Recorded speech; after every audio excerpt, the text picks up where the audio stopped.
Step into the ring.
Hello and good evening, everybody, and welcome to another Bamboo Battles, this time number 83. My name is L4st, and I'm joined by Jet the Jenga God, and also Game & Watch Judge Hammer Cheater, and we're going to be bringing you the action for this Bamboo Battles.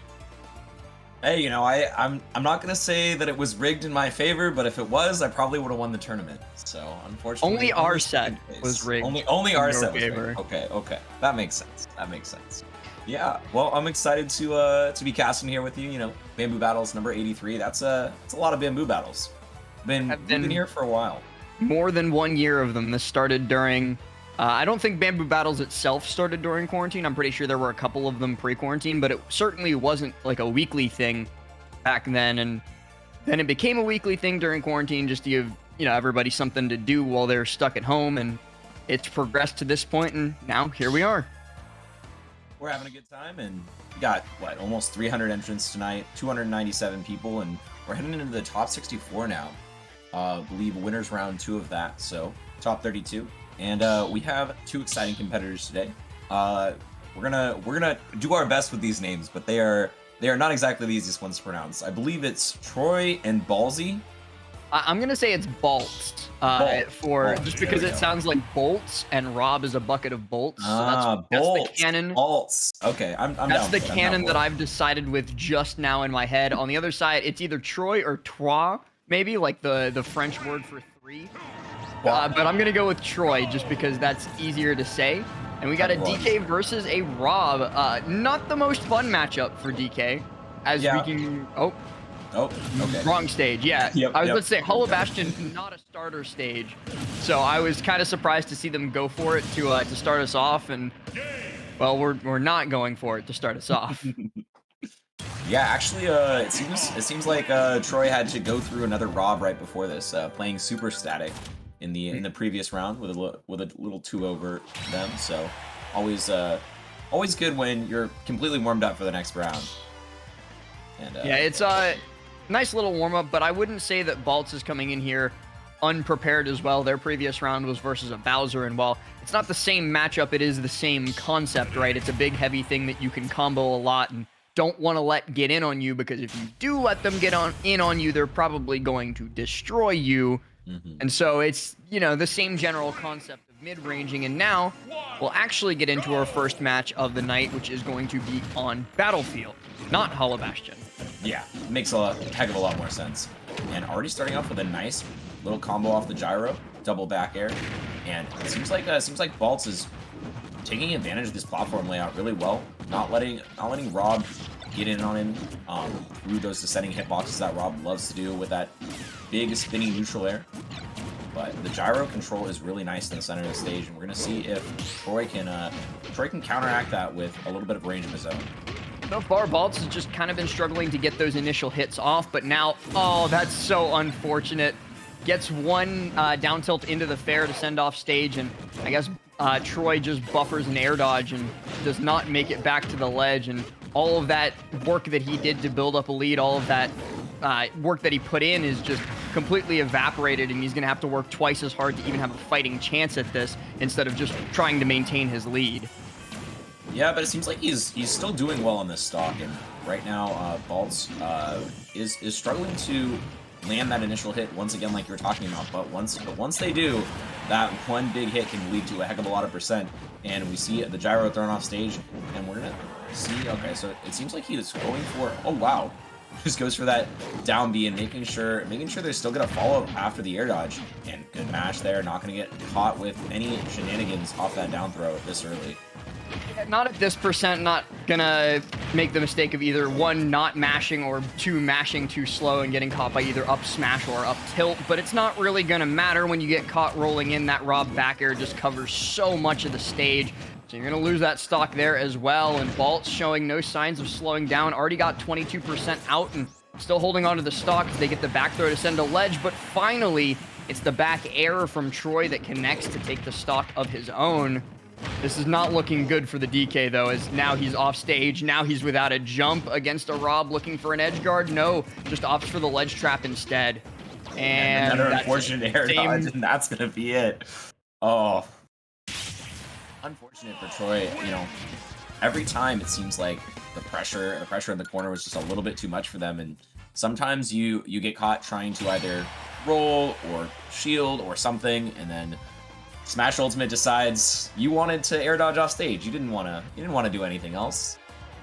Yeah, it's I mean, the same thing happened twice, so once is an accident, twice is a pattern, and if it happens a third time, I'm gonna say it's a problem for Troy, because you cannot be buffering stuff like that at this point against a character like Rob, because even if you're not playing a character like DK with that abysmal recovery where you're guaranteed to die, any other character, you're going to get edge guarded off of that. So you can't do it. Yeah, Rob's down here. There. That's right here. The button on the edge of your controller. Don't push it that quickly. Wait. Time it. Yeah, exactly. So we'll see if any more of those unfortunate SDs happen. But well, do you call those SDs, or are they just, you know? That's definitely. I mean, worst SD. It's an SD because it's a self-destruct, right? But it's definitely like not even forced. That is a mistake that shouldn't be happening. Yeah. It's true. Don't be spamming that dodge button. Yep. Okay, well, we're gonna see if any more of those are gonna happen in this next game. What do you think about the stage counter pick for Donkey Kong? What type of stages and what type of things are you looking for in this matchup? I don't think the stage matters in this matchup. Yeah. I mean, it's what about this matchup? Different matchup. All right. Yeah, it's DK Rob. The stage is not going to be the problem for you there. Rob's going to do the same thing to you on Smashville that he's going to on Battlefield. Like, you just need to outplay Rob in that matchup if you want to have any hope of doing anything. But we're on to the K. Rool instead of the Rob this time around, a character that we saw have some pretty great success at Shine, specifically this last week, or 2 weeks ago actually now. Time is weird and annoying. Thanks to the hands of Brujo, and we've seen a lot of K. Rools throughout Bamboo Battles as well, but it's still Rob, and Rob is still very hard to deal with for big characters. Yeah, I saw Moo in the chat as well cheering for Troy, so obviously some K. Rool experience here. And right now it seems like the biggest problem of the big character is apparent, as right now the dare off stage, it's so easy to hit comparatively to a lot of spikes. Rob, which is an incredibly active hitbox there. I think something like 11 frames of activity. And yeah, it lasts so long, and it's got such a huge forgiveness zone on the meteor hitbox, but is going to be able to get that classic crown confirm off of the crown throw into the up smash when it pops them inward. We've seen that since pretty much like week 1 ultimate. That was when everybody was like, oh my god, K. Rool is like top tier, this is crazy. And then we realized, no, he kind of sucks. But that confirm is still pretty good. Oh yeah, I mean, the thing is, when you can just get an insane confirm like that off of the double jab, it's a huge amount of percent, kills so early. And yeah, I mean, it's a nice thing to have for sure. And gonna go really high with this recovery, but luckily for Troy, there was no up smash kill because the gyro is in hand, but just still managed to track down Troy, and Baltz is running away with this game already, managing to armor through both of those projectiles. But Baltz just gets right behind and is still just gonna be on the hunt for this K. Rool. Yeah, I mean, the fact that he didn't get the up smash thanks to the gyro being in hand the first time around was just kind of lucky, and then Troy ended up putting himself in position to let Baltz redeem himself, so to speak, by getting another up smash. So he's got to be very careful with that positioning, but that was good positioning this time around, because he's going to be able to get the down tilt into the F smash, take the stock out, now bring us down to even 1 stock apiece, but the percents tell a completely different story, and he might be staring down the barrel of a 2-0 if he can't get back on stage. Uses the crown armor to get through it, but Baltz's positioning is just so much better. The jump was already burned. He had no other options. The air dodge wouldn't have reached, and it was a foregone conclusion as the dare came out, and that's a 2-0. Yeah, Baltz seeming to be incredibly proficient in that down air, and we've already left the arena on Troy's side as that very expedient sending to the blast zone with a down air. I mean, Baltz, really seemed like he knew exactly how to make that down air happen, how to time it exactly, and so it was nice. It seemed like it was well practiced. And a character like K. Rool isn't something that most people, I would say, are super practice versus.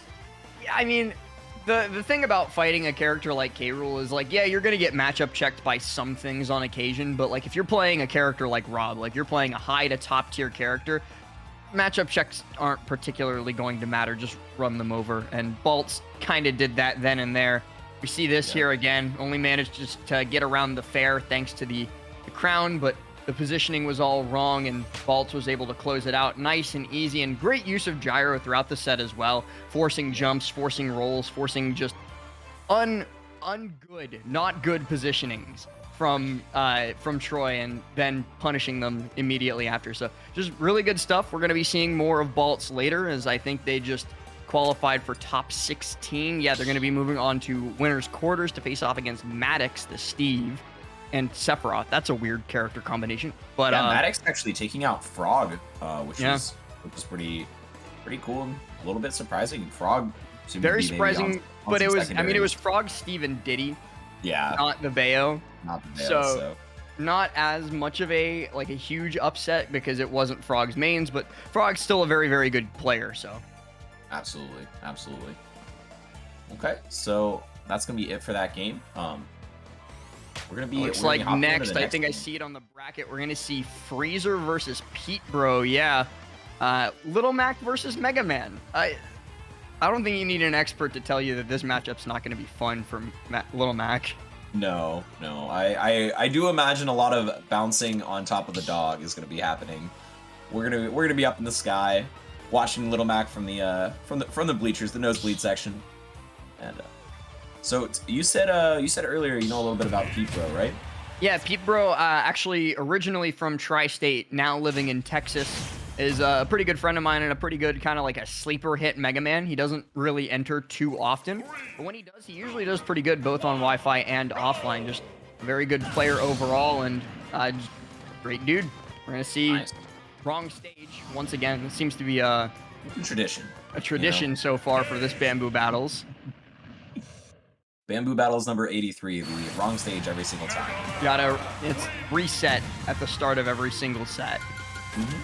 Gotta make sure. You know, if you're a lot of times I feel like I think some people are lazy and they put the stage on random and they're like, okay, my opponent will pick the stage for me. And then both players do that. I'm gonna put the stage on random thing, and then they both end up with the stage on random and it goes to the wrong stage. That's what I think usually happens in these circumstances, because I've certainly been on the receiving end of that. Especially yeah, I never just do the random. I'm too paranoid. I always pick the right stage. Or maybe this time, maybe it could have been one of them like clicked the wrong one and the game decided to go with that one. Because we're on Battlefield, but we did start off on Small Battlefield.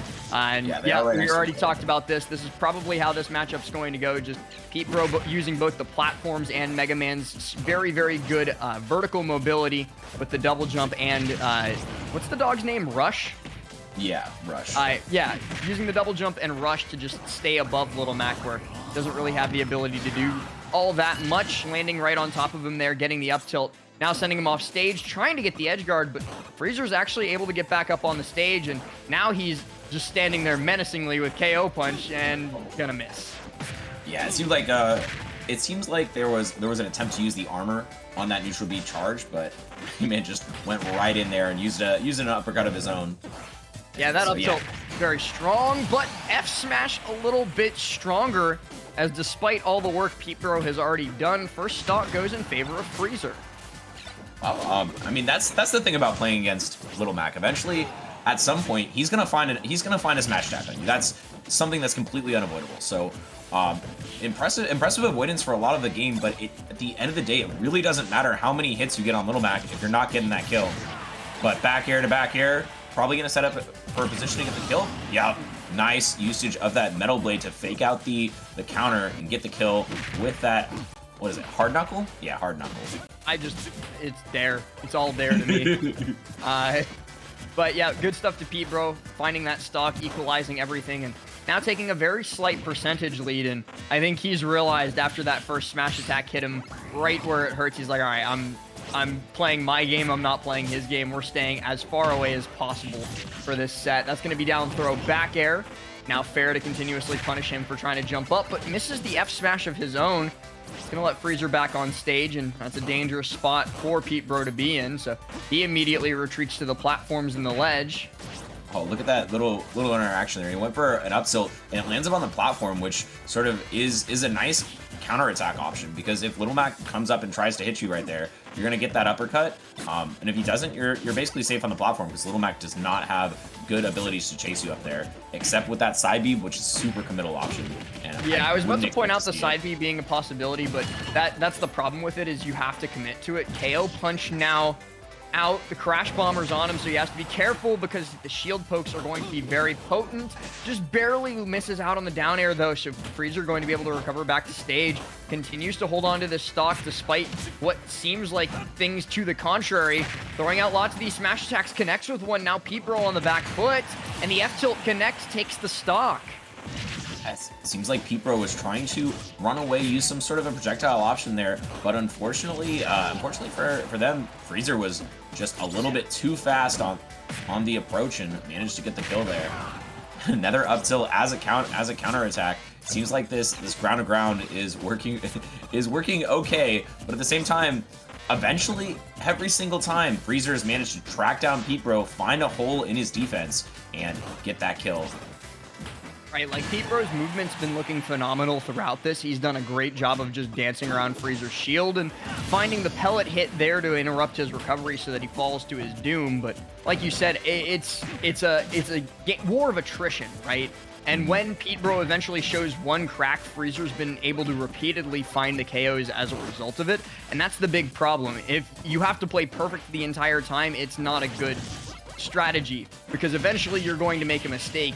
And if your opponent kills you off of one mistake, you're not going to win the set. Yeah, absolutely. Right now, we're back in exactly the same position we've seen every single set, so every single stock so far this set. It seems like eventually Freezer's finding his way in. Pete Bro's trying to keep this distance, but now we're one hit away from KO punch range. We still haven't seen a KO punch land, but it could be right now as falling out of that back air up tilt, and that's gonna be it. I knew it was gonna happen. I saw it coming as soon as you said we haven't seen a KO punch hit yet.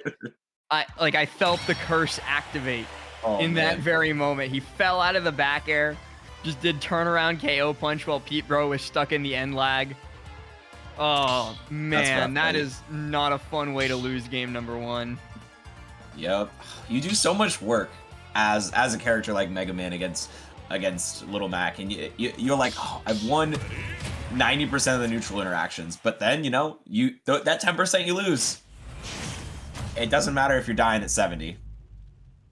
And I mean, he wasn't even dying at 70 for the vast majority of that set. Pete Bro was only able to really get one edge guard, and it was at later percents. The other stock was taken by, I think it was an up tilt, right? So it wasn't even. Oh no, I'm talking about. It doesn't matter if you're Mega Man and you die at 70. Oh right. Yeah, he died at 70 to the KO punch. Yeah. Oh. Nice little string here. Pete Bro completely untouched here. Wow, so this is really interesting to see. Kind of a small battlefield as opposed to battlefield. Normally you'd think with that top platform it would be a little bit more advantageous for running away to, but Pete Bro has decided that it makes a lot more sense to just not have that middle platform, and I don't know if it's the stage or it's the mentality thing, but definitely working out for Pete Bro so far. First stock completely untouched and already setting up for some more percent on the next one. This is much more similar to how I expected this matchup to go in game number one. I guess it just took one game of Pete Bro figuring out how to actually play it. And there, I love seeing that tech from Mega Man. It's so rare, but being able to cancel the Leaf Shield by picking up Metal Blade, so that way you can put extra shield pressure on with the canceled Leaf Shield and then have Metal Blade in hand to follow up with a punish. It's so cool. Seeing Mega Man tech always gets me. Yeah, I love that. The other thing I also really like is when you drop the Metal Blade and it go on their shield, and then you can just get a free grab if they shield it, because they're locked completely in shield. It's really nice to see. Oh, and that charge up with that neutral B is gonna not really do anything for Freezer, as Pete Bro is just setting up this wall and doing a really good job of it. I'm thinking the lack of the top platform is actually making it a lot easier for Pete Bro to be above and to put pressure on the middle of the stage. If we see a lot with these descending hard knuckles as well as the Metal Blade descending, it's something that Freezer is having a more difficult time dealing with. Having a difficult time getting back into stage as well, as every time he's landed, Pete Bros just sent him right back off once again. Almost finds the opportunity for a side B, but doesn't actually manage to combo it off of the down tilt. Now has the Crash Bomber on him. Pete Bro going to try and combo off of that, but Freezer going to be able to escape. Gets on the ledge. Still alive, 157, and Pete Bro actually whiffs the punish on the up B. He's also still living, though. Oh, but then he misses the air dodge to ledge. That brings us to 2-2, but Freezer at 168. Any big confirm or follow-up from Pete Bro should do it, and yep, the fair does it. It's always scary when Little Mac gets that second KO punch, but unfortunately enough for Pete Bro, they were able to secure the kill just as quickly as it came up. So nice job there. But we're gonna see how they handle this last stock as Freezer is been winning a couple more interactions here, getting a little bit closer, but is it going to be too little too late? The down tilt side B once again not working. It feels like every single time that's happened, there's been an air dodge out. I'm wondering if it's just a percent dependent thing, or if maybe Mega Man is heavier than Freezer is expecting. Lots of damage coming out. Oh, tries for the air dodge read. Not going to be able to find the F smash off of it though. Up tilt, up B. KO punch on line. Oh, but he tries it and actually ends up getting interrupted by the Metal Blade. That's unfortunate for Freezer. Yeah, that was the biggest win condition that Freezer had left in this game. So we're going to have to see if they have some other strategy that they plan on bringing out. Because what's been happening so far, if the game keeps going as is, not going to be working out. And goes for an aggressive option, but it works out for Pete Bro right now as that air dodge out of the corner ended up getting them into an advantageous spot, and they go for the back air once again, not following up with the up tilt this time like we saw previously. Something that I am still pretty surprised about is how much of a hard time, as Pete Bro does find that back throw to close out the game, brings us to 1-1. Something that I've been surprised about thus far is how much of a hard time Pete Bro is having with juggles, actually. Most of the damage that he's built up and most of the KOs that he's found are all just like single hits. He's not really getting any big, you know, you can't touch the ground, I already took your jump and this is pretty much all over for you, right? Which, that's kind of what you should be doing against Little Mac. He's a fast faller, he's kind of heavy, you can take away his resources and then his movement options are super limited. So I'm surprised to see him showing himself so proficient at getting back down to the stage. But I think in Game 3, if Pete Bro can figure out that juggle game, it will be a different story. Yeah, I'm also wondering what the stage choice is going to be here, because Little Mac is super reliant on stage picks to be able to, counteract how his opponents are moving around the platforms and what type of platforms they have. Obviously, there's going to be bans here, so we're almost certainly not going to be seeing any FD. But I'm sure we're going to see a stage that has a lot less friendly platforms to Mega Man. So. I would almost guarantee 100% that Pete Bro banned out FD, doesn't want to take Little Mac to FD, but I think maybe Smashville? Okay. Oh, no. Almost 100%, but not quite. I said almost guarantee, and now I'm just kind of going to want to question Pete Bro's decision-making, maybe just a little bit, slightly. What are you doing, dude? I don't know. The platform seemed so good in that last game, but at the same time, the horizontal zoning with the lemons, with the leaf shield, was working out pretty well. So we'll see if this stage pick comes back to bite him. And going for a straight through the F smash charge. That was whacked. I'm actually surprised that broke the armor, and breaking through the KO punch there as well to just completely waste that resource. He does manage to armor back down onto the stage though, using that neutral B. Does it again. Yeah, these neutral B charge armors have worked out super well for Freezer in this game. Previous games, it felt like Pete Bro was playing around them really well, but now sort of Freezer just spamming them out, seeing like, okay, if one hit, maybe a second one will, maybe a third one will. Oh, neutral getting up into that Crash Bomber on shield and managing to punish the whole shield for Freezer. It seems like Pete Bro is still managing to keep this lead well, but as I say that, completely evaporates last. Yeah, I mean, the thing that I was going to point out in terms of the stage choice is like, right, you no longer have those platforms to zone around Little Mac, but it's still Little Mac. He's not all that good at controlling stage, just due to the nature of his movement. Like, he's fast, but he's not stationary, if you know what I mean. He's not able to just hold down a singular spot and take control of it away from you. He has to constantly be on the move, or he's not going to be having too good of a time. So FD, like, it's good for Mac just because he can cover most of the stage himself, but against a zoner like Mega Man, he loses out a lot of the advantages that he would usually get from this stage.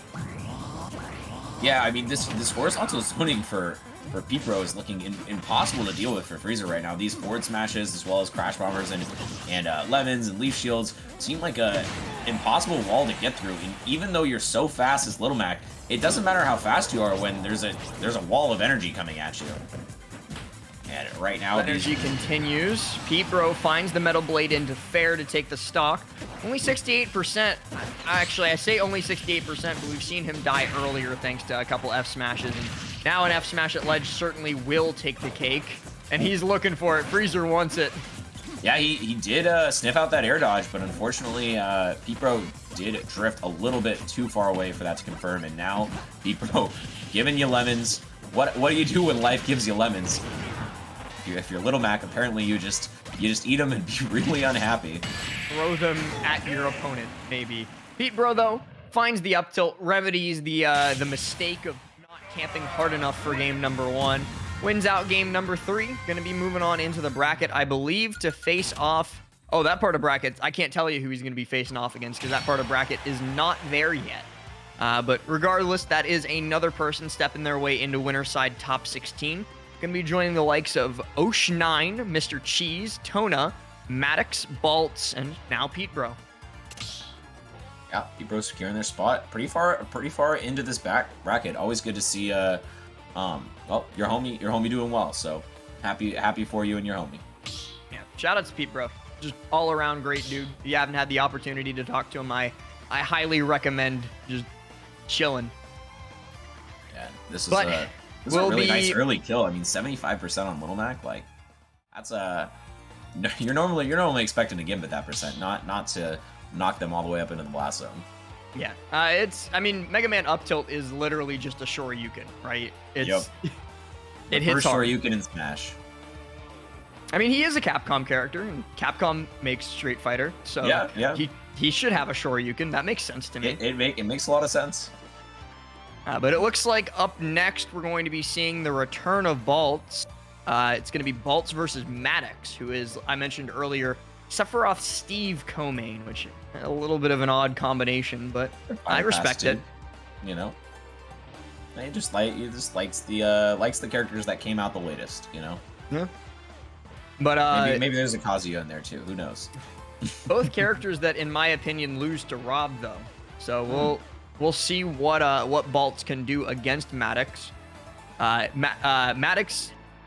Oh, but before we get into that, I do want to give a huge shout out to the Panda Cup online qualifiers. If you're watching this, you're clearly a fan of Wi-Fi tournaments, so you might as well enter the free-to-enter online tournaments if you are above the age of 18 and snag yourself a spot in those regional finales. If you do end up winning one of those regional finales, you can make your way to the Panda Cup finale in California later this year in December and join the best of the best players like Riddles, MK Leo, Sonic, so many more, and get your shot at glory and a whole lot of money.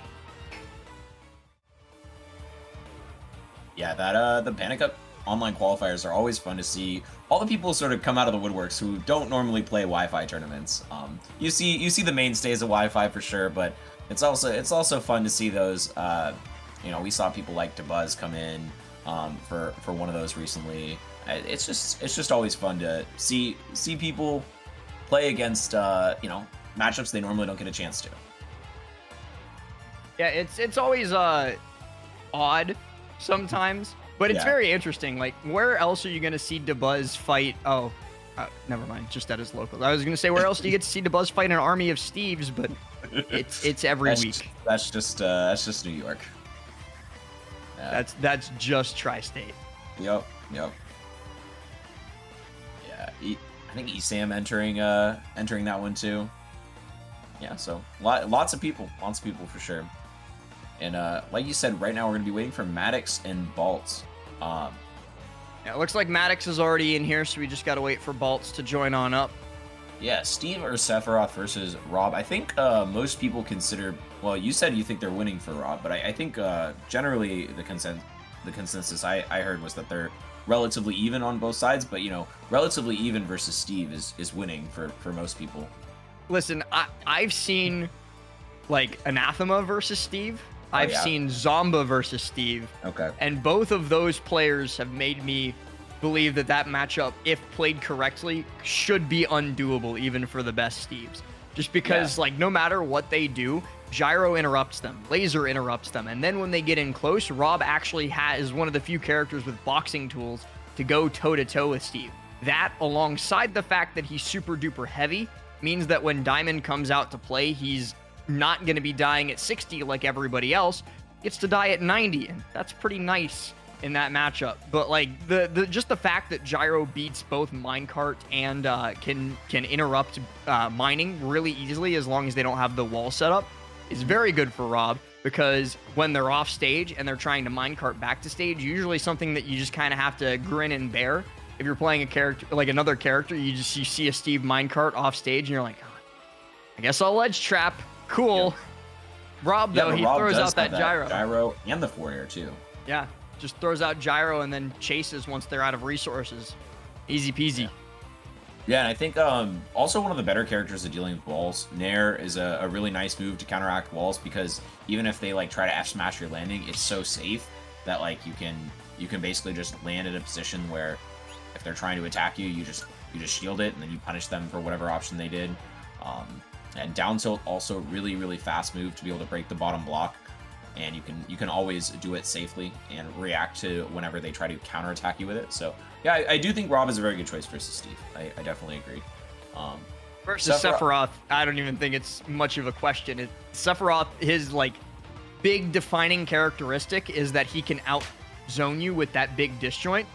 Rob doesn't care. He has a laser and a gyro and just throws them at you. And then when he gets in close, he just completely overwhelms Sephiroth's frame data, unless he can get a nice nair out of shield. But at higher percents, that's not going to do too much for you. And it is going to be the Steve, it looks like, coming in for game number 1.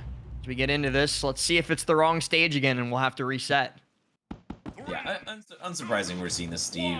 And Final Destination, It is! Hey, yep, No there way! we go. You called it. Oh, man. How? It's a tradition now. You got to do it every time. Every time. Do we have to? I mean, we don't have to, but we're probably going to. I'd rather not. I'm being real with you. I'd rather just play the game. All right. Well, maybe we can communicate that to the to the players. Be like, Guys, hey, double check. The correct stage. It's not that hard. Like I use the phrase "it's not that hard" a lot when I'm talking about things in game. Yeah. But like this is legitimately not that hard. It's gotta almost impossible to mess up. But yet 3 times in a row. I'm once again guessing it is the random. Well, if you think about it, so Baltz was in the previous set, which means he probably made the exact same mistake he made in the first time. So I would be unsurprised if it wasn't just the double random thing again. And okay, we are on PS2, the PlayStation 2, everybody knows and loves. And yeah, right now just going really aggressive on those blocks, but not being able to stop that minecart coming in, and we're already seeing a nice combo here. Gets the down tilt into the minecart, almost gets the kill. If you were a lighter character, you're definitely dying there. Yeah, pretty much everybody else in the cast died to that, and that's, like I was talking about, one of the advantages of Rob, but that advantage isn't going to pay off if you can't find a hit, and so far, Baltz's just spacing has been off on every single nair and every single gyro that he's tried to throw out. Finally connecting, though, gets a down tilt, gets a dash attack, and might be too little too late for this stock. No, just barely avoids the fair to spike. Right now, Steve is able to already get the diamond on the first stock and has gotten rid of almost all of their weaker blocks as well. So we're already into some of the best positioning for Steve in this matchup. With that diamond, with a lot of iron stacked up for already, and is gonna probably get this kill here. Oh, this is it, but that's okay. Another one coming out. And yeah, already has these stone blocks on lock, and look at how many down tilts it takes to break it. And oh, you got trapped in the corner with Steve here. He's coming. Oh, Yeah, missing the this PBR there. It seems like Baltz is just currently lacking a little bit of the patience necessary to play this matchup because he's just going in. Like you even saw it there in that situation with the wall against the ledge. He landed and then immediately tried to turn around grab because he was like, "Oh, you're gonna roll in. I know it for a fact, and I'm gonna catch you." And oh, this isn't going well for me. Oh, you could have gotten F smash there. You got to be really careful down tilting that bottom block. But yeah, exactly what you're talking about. I totally agree. It's just you cannot have that sense of I need to go in against Steve because he will just build up a block wall, make sure that whatever option you choose gets beaten by an up tilt, and sometimes land on top of you with an anvil. Getting that stock there already almost through the second diamond, has the third one queued up, and these just sitting back and naring the wall is not something that's going to get you into this game. And another up tilt train starts, and we see the nil, but it isn't going to get the full combo. Still 46% though, not too shabby. As the delayed mash gets out of that. No, but still getting the F smash.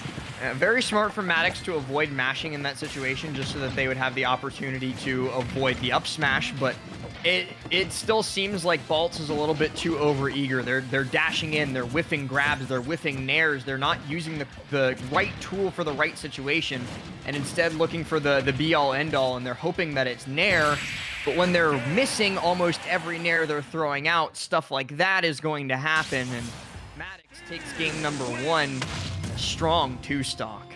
Yeah, very convincing fashion. It really looks like matchup unfamiliarity here. I mean, you talked about how you've seen Zomba and Anathema so experienced in this Steve matchup and knowing exactly how to counteract whatever option Steve is choosing at the same time. And Rob has the tools to do so, but when you don't use those tools in the right times and the right spacings, obviously Rob still a bit of combo food, and Steve is going to be able to take a huge amount of advantage of that. We saw multiple really high percent combos there, and honestly just the spacing from Maddox was immaculate in a lot of these circumstances. So yeah, like that's what I was talking about, like especially when he was behind one of the block walls, he was always like, oh, you're going to land with nair, I'm just going to stand a little bit outside the nair range, then I'm going to walk in and up tilt, and you're going to take 90 billion damage, or I'm just going to F smash when you land missing this nair, and you're going to die for it. Like every single situation, Baltz's answer was almost always push a button,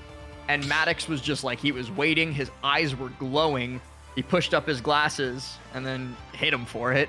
He said, "Ome wa wo shindaru."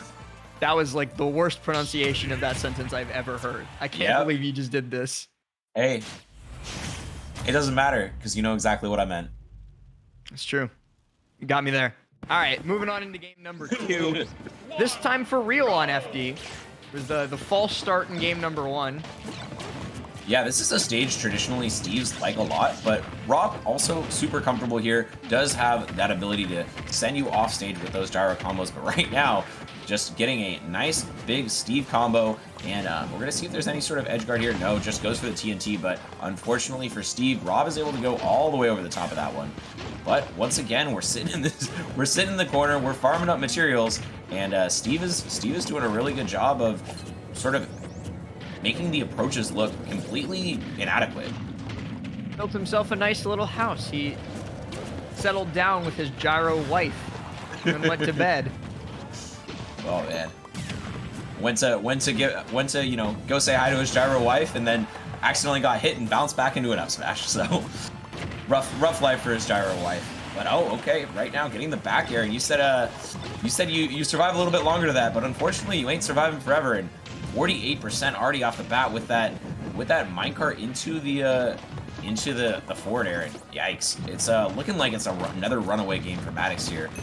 Last, how can Baltz take advantage of Steve's weaknesses on this stage? Stay more patient. Use a lot more gyro when at a distance, and especially when you know he's going to minecart out of the corner, exactly like that. If you put down gyro, minecart, like when it runs into it, loses. So you can be ready to punish the jump out of the minecart while gyro is already there to interrupt it on the ground. In those situations, you're like, just be patient and wait instead of trying to be proactive. The reason why Baltz is losing a lot of these interactions is because he's jumping in and then using laggy moves. Like, 3 times I think we've seen it so far throughout just this game alone. He's tried to do Rar Bear as an approach option. Bear is stupidly slow. Like, Zomba got known for the Zombear, obviously, but that was because he always set it up beforehand. He never just, like, went for it out of nowhere as an approach option, except in very specific scenarios, and Vaults is trying to use it just like that, and it doesn't have the frame data for that usage, unfortunately, and they're getting hard punished for it. Yeah, and right now the Steve attack is just imminent, as Vaults is just being overwhelmed by a rushdown of Steve aerials, and once again goes for the delayed mash out, and once again Maddox choosing an option, choosing the correct one, because Vaults was not able to get that punish, and now Maddox in a really commanding position, finally gonna die to that up throw, but he's probably got 2 or 3 diamonds built back up, as well as a whole wall of, oh, just one, okay. But a whole wall of metal is gonna buy so much time. And right now, going for the 0 to death, but not hitting it, unfortunately for Vaults fans. Still though, huge amount of percent. And it seems like the Steve Bear, not enough to kill just yet, good DI, but the amount of time you get from it is very valuable. And last, it's looking not good for Vaults here. Is there anything that could happen? Oh, misses the Bear. Now stuck at the ledge again, just going high. Maddox guesses wrong about where he's going to pop out, though, so the minecart doesn't connect, and Vaults just holding on by the skin of his teeth. Next big hit will absolutely do it, especially with the diamond tools, though. Maddox knows it. He's looking for it. Misses the Bear, misses the minecart, misses the other. Everything is whiffing right now from both players. Every single possible move that Steve has in his toolkit that would kill, and still has not gotten the kill just yet. Used almost all of the iron they had built up, but at the same time, the minecart is going to send off stage. Not going to get the kill yet with that. And hunting, but Vaults is going to go high and succumb to that back air finally. Maddox with another 2 stock. Looking untouchable. I think Maddox threw out more kill moves in the last 30 seconds of that match than I have in my entire career. And only one of them finally connected, but when it did the job. And that's what really matters, right? Maddox, oh, yeah. Gonna be moving on to winner's side top 8. Good stuff to them. I think up next... That's all you need is one. Yeah. Up next, we're gonna have Mr. Cheese versus Tona, looks like. Mr. Cheese. So I think that's Pac-Man Game & Watch, if I'm not mistaken. I think I've seen Mr. Cheese in these bamboo battles before in previous weeks. And even in top 8s as well, which they're looking to go into here with this set. They're one off of top 8 at the moment. Yeah, Game & Watch is certainly a character that a lot of people struggle with, like conceptually to deal with. You know, they don't fight in a traditional fashion. There's not like a normal like neutral positioning that you play against Game & Watch. And the same goes for Pac-Man as well. You know, Pac-Man is always like doing all this crazy stuff, having the hydrant wall, having all of these bonus fruits that really mess with exactly how you have to play against them, especially when they have them in hand. So I'm going to be interested to see how these two players approach a sort of a wonky matchup on both sides. Interestingly, they both have this WRLD thing in front of their names, so maybe they both are on the same Wi-Fi crew or something like that. Yeah, it may be. So an unfortunate team kill if that is the case. But going back to what you were talking about a second ago, I think both of these characters kind of fit under this archetype of characters that do a lot of weird stuff. And if you don't know how to deal with it, you're going to get matchup checked pretty hard by it. But I think conceptually, Game & Watch is a little bit easier to deal with than Pac-Man is, because Game & Watch is just like, all right, let's put some pressure on his shield, but from a safe distance. Let me catch his landings. All right, I'm doing pretty good. I just have to watch Nair. I have to know how to land against juggling. Pac-Man, he's got the kitchen sink, and he's not afraid to throw it at you. Wow. Sorry to interrupt, but, I was just so surprised we got the right stage on the first try. Yeah, we actually didn't reset this time around, so I'm incredibly impressed with these players. Yeah, right now the ledge trapping waits for the last hit of the chef, but Mr. Cheese was already ready with the dash attack to catch the ledge plane. And yeah, this is definitely, like you said, a bit of a wonky matchup. Pac-Man does have those crazy things you have to watch out for, but Game & Watch is seemingly ready with this reflector. The bucket is going to be able to deal with Hydrant in almost every circumstance, and it's not super risky to throw out. But if you are too aggressive about it, sometimes we could expect to see a Pac-Man go for a big punish like an F smash on the bucket. Oh, already going for the grab there, and oh, the F smash catches the down air. Pac-Man looking to be in a really good position here. Game & Watch, I think that like most characters have what I like to call universal habits, and it's things that all mains of this character from like the bottom level all the way up to their best representatives all do. And Game & Watch's universal habit is just down air, or up B down air. When you're feeling pressured in the corner, and Tona, recognizing that, is just going to do a dash back F smash to catch it, and now he's just making use of both the bonus fruit and the hydrant to put a whole lot of pressure on Mr. Cheese while he works on building some of that extra credit. 21%, but Mr. Cheese does have the opportunity to find this stock soon if Tona's not careful, and he is being very careful, but apparently not careful enough as he goes for the same hydrant trick 2 times in a row, and second time gets punished by the landing dare. Yeah, if you want to talk about character habits, Pac-Man is definitely one of those characters that has a lot of the mains go for the exact same thing over and over again. Like we see that exact same thing where you go a very high hydrant into a landing up air or a landing down air. That's very, very common Pac-Man technique that Mr. Cheese has already started catching on to and is hunting down that landing up air by going past the hydrant preemptively. So I'm liking the already early counterplay we see for these habits. Okay, mixing it up a little bit there. Yeah, both of them just kind of throwing out safe aerials, waiting for one of them to overcommit. This time around, it is Mr. Cheese that does commit first, but the reflected key is going to send Tona deep off stage. Mr. Cheese very nearly finding that up B on the returning Pac-Man, but it's not quite close enough. Up smash clanks with Bell. Good to know.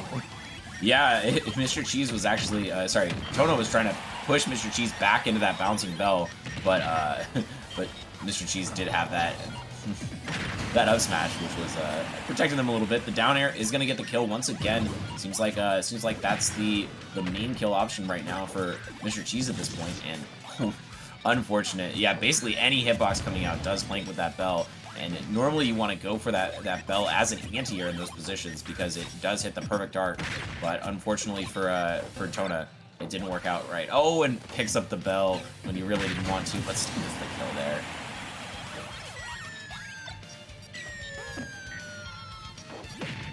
And the ledge trap. Neutral beat a ledge trap.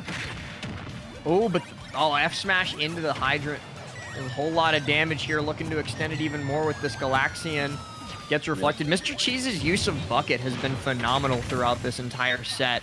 Or actually, it's only been one game so far, but it's still been, it's that phenomenal that I noted it after just that little bit of time, and Tona missing the follow-up for the Bell stun. Nothing would have been enough to KO just yet, but still a pretty big missed opportunity there. Yeah, that was the counterplay I was talking about for Pac-Man, you know, against this reflector, because you see, Tona keeps going for these buckets, trying to bucket the Bell, but what you can do is just run up and grab, and the Bell doesn't get there in time, and it doesn't get reflected, so the grab hits, and then the Bell confirms right off of it, so you can get a really nice punish in a lot of these circumstances. Tona gonna have to make usage of that, and Mr. Cheese gonna have to be a little bit more careful with their options. Excuse me. Oh, tries for the up smash on landing, tries for up smash again. That was actually really smart by Mr. Cheese. He was trying to make use of the hydrant push, the water coming out, to send him closer to Tona, so that way he could make use of the up smash to cover even more distance, but Tona wasn't caught by it. In a very scary situation here. Bell's out of hand. He's got to find a way to land against this Game & Watch.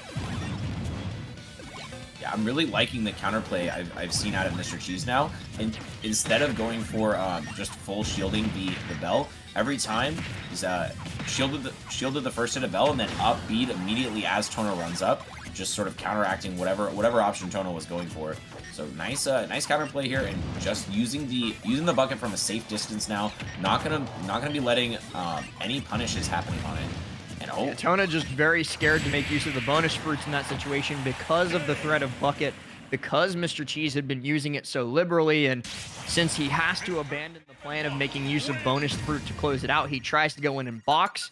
That doesn't work out too well for him as Mr. Cheese finally connects with that critical fair, that bomb, takes him down, wins game number 1, puts himself that one step closer to being able to move on to winner's side top 8. yeah, look at this bucket. Tries to bucket the key, but then and then yeah, buckets. Hydrant ends up getting reflected instead. Yeah. I mean, you know, you take it. Everything sent right back at Pac-Man. Nice little return to sender, and we are gonna still stick on this final destination. Pac-Man players do love this stage, so unsurprised to see it. But we'll see if there's going to be any more changes in the playstyle of Tona, as it seemed like the main kill confirms that Tona was going for had been sniffed out, and Mr. Cheese was ready for pretty much all of them at the end of the game, which basically is why we saw what we saw in the last stock, with neither of them able to get a kill until very, very late. 54% already built up. It seems that Mr. Cheese is just, as the set goes on, getting more and more of a feel for how Tona likes to move around, especially when the hydrant is down. And he's not getting hit by any of the shenanigans, but more importantly, he's actually getting damage of his own because of the shenanigans. So Tona definitely needs to figure out more ways to mix this up, or else he's just going to find himself slowly getting hemorrhaged until he ends up losing this set to, oh, looks for the high back air, but not quite going to connect. So Mr. Cheese going to land and go for the up smash instead. It's still not enough to KO, but Tona definitely on the back foot. Not looking like he's having the best time against this Game & Watch. Yeah, this bucket usage this game has been immaculate. As every single time that Tona goes for Galaxian, it's been reflected back. It's been used against him, and now Tona is ascension all the way up high, getting clipped by these up airs. Not going to do too much other than percent, but 165 now. We're almost at Game & Watch throw kill percentage. You don't want to be dying to Game & Watch throws. That's a scary position to be in, as normally you can't pressure your shield super hard. The chair is going to do it, and now Mr. Cheese looking really, really good in this second stock. Already 33% on it, and climbing. It just seems like Tona has no opportunities to get in whatsoever, no opportunities to build up any percent. Last, I think it's just a symptom of Tona trying to go wash, rinse, repeat on something, and that something is just how he's been playing around using the hydrant. He always does this full hop right here, then hydrant, then lands and tries to F smash or throw bonus fruit, and Mr. Cheese has caught on to it. But instead of recognizing, okay, my opponent has realized what I'm trying to do here, I'm just going to mix it up, I'm going to change timings, I'm going to try something else. He's just like, well, maybe if I do it even harder, it'll work this time. And it's not working. Try something else. Yeah, once again, it seems like every time the bell is up, Mr. Cheese is punishing Tona for it instead of the other way around. And yeah, that time the bell was picked up by Mr. Cheese, and Tona was sent into the lasso for it. I mean, not using the bell hit itself, but was able to force Tona into a really bad situation. So now the bell is in hand once again, but finally gets the F smash. A little bit of a teabag in here, as I'm not sure that's the place you want to be taunting Tona, as Mr. Cheese is really just running away with this game. Slowly getting torn to bits is Tona right now. Needs to make some major shifts in gameplay, but instead just ends up throwing the key right into the bucket and gets sent off stage and into a juggle once more. Tries to land with back air. Mr. Cheese very nearly gets the up smash to close it all out. Not quite enough. I just noticed that Wake Up, Get Out There is playing. How did I not catch on to that at the very start of this game? Well, it's a little quiet. It's hard to tell exactly what music is playing every time, but yeah, it's good stuff. Back air once again gonna send Tona off stage, but you know, at the same time, not getting this kill, it doesn't matter as long as Tona is not getting any openings on Mr. Cheese, and Mr. Cheese probably just gonna find a down air eventually to get the kill off the top. Tona gotta cheese something out soon, because right now Mr. Cheese is the one who's needs to be cheesed. So I mean, the problem with it is that he's gonna have to do it twice too, and He's not even going to be able to do it once as Mr. Cheese once more calls out the bell toss. Using the bucket, finds the up smash off of it and closes out the set with a resounding 2-0. Very, very well played by Mr. Cheese. The adaptations were very obvious after game one. He was like, oh, this is what you're doing. This is how you're timing it. And it's never going to work on me again. You took 2 stocks game one. I'm going to try and make that goal 0 in game 2. Yeah. I think the biggest issue was how predictable Tono was playing with the bell. Like, it seemed every single time Tono was using almost the exact same sequence of events. He would wait for Mr. Cheese to shield, throw the bell up into the air, then run up and try to grab or F smash or something like that, and Tono would just punish it every single time. So, nice job there. Nice job there by Mr. Cheese getting the stocks, and honestly, not even cheesing them out, not even living up to their name. It seems like they would try to be a cheeser, but that was just some solid long-term game plan gameplay. So nice job by them. No, it was like you said, not really living up to the name Mr. Cheese, just playing solid adaptive reactive games and making sure that nothing really ends up cheesing him. Recognizes, and like we even talked about it towards the beginning, like both characters, Game & Watch and Pac-Man, they have a pretty huge cheese factor in a lot of situations, but it only really works on you when you have no idea what's coming. So if you're like going into the set like, okay, I'm going to watch out for Bell, I'm going to watch out for Hydron, I'm going to watch out for Key, I have tools that can counteract them, so I'm just going to make use of those. You can like do a pretty good job against those characters unless you're playing like a character that hard loses the matchup, like say Diddy Kong. So very, very well played by Mr. Cheese, and he's going to be moving on to winner's side top 8. Impressive showing so far. Next, I believe we're going to have a Brawler versus Hero matchup. That is not one I've seen very many times. And I've seen it a couple of times, just watching CFL tournaments, Orlando, because Wanpi has a very, very solid Mii Brawler secondary alongside his Palutena. And then, obviously, if you're talking about Hero in North America, you're probably going to mention Beast Mode Paul, hailing from Orlando as well. So I've seen this matchup, I believe, once or twice. I don't know the exact number off the top of my head, so it's not entirely unfamiliar, but it actually, surprisingly enough, is very good for Mii Brawler. Mii Brawler's fast, has great frame data, and has really good options to both edgeguard and KO off the top if given the opportunity to. So Hero has to struggle a lot to find space both to set up spells and to fish menu. Because if Hero's trying to box directly, his frame data is terrible. It sucks. His aerials are so slow. They all lose out to Mii Brawler Nair because Mii Brawler Nair is like frame 8. I think it's fast. It's so good. Yeah. Okay. Well, interesting. Yeah, that makes a lot of sense. You know, I feel like characters that sort of put Hero in the situation where they have to be on the defensive, they have to always be trying to force a character off of them. That's usually the matchups that Hero struggling the most, so I'm not super surprised about that one. Yeah, I've actually, Humpy came to NorCal, where I'm from, and played a lot, played in our replacement Genesis tournament that happened when Genesis was originally supposed to be. So it was nice to see them there. Really, really, really great person. You know, I played a significant amount of friendlies with them and definitely saw the Brawler in it. Gave me the hands for sure. So One Piece Brawler has given a lot of people the hands. Let's be real. Yeah. I didn't feel too bad when I found out who they were. That's always the most fun combo, right? Like you sit down, you play with somebody, you get washed, you're feeling really bad about yourself, Man, I'm and so they're bad like, at this game. they're like, oh yeah, I'm number 1 in stacked region. Oh, Yep. All right, cool. I feel less bad now. Yep. That's like completely off topic while we wait for this game to start, and probably for the reset too when they pick their own stage for game 1. One of my favorite stories from my time in the Smash community was at Pound, and I can't remember who it was, but it was an Ike main. It might have been Psychod, but I'm not 100% sure.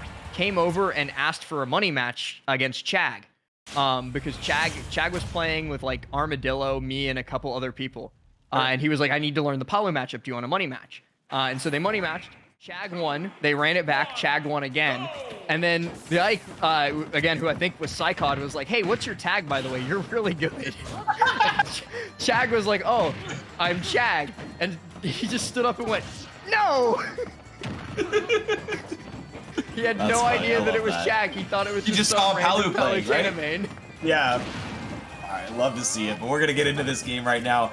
Osh with the Maybe maid it's me brawler Osha. cost. Like, Osha? maybe the 9 is an A. I can see it. Oh, we'll call it Osha. I like that.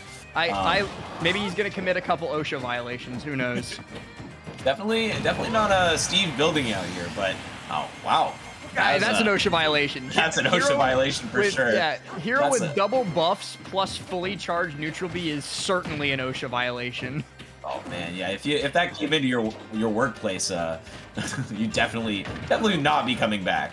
Yeah. We have been informed that it is Osh, not OSHA, so we're gonna stick with that pronunciation and deesh with the workplace maledictions jokes.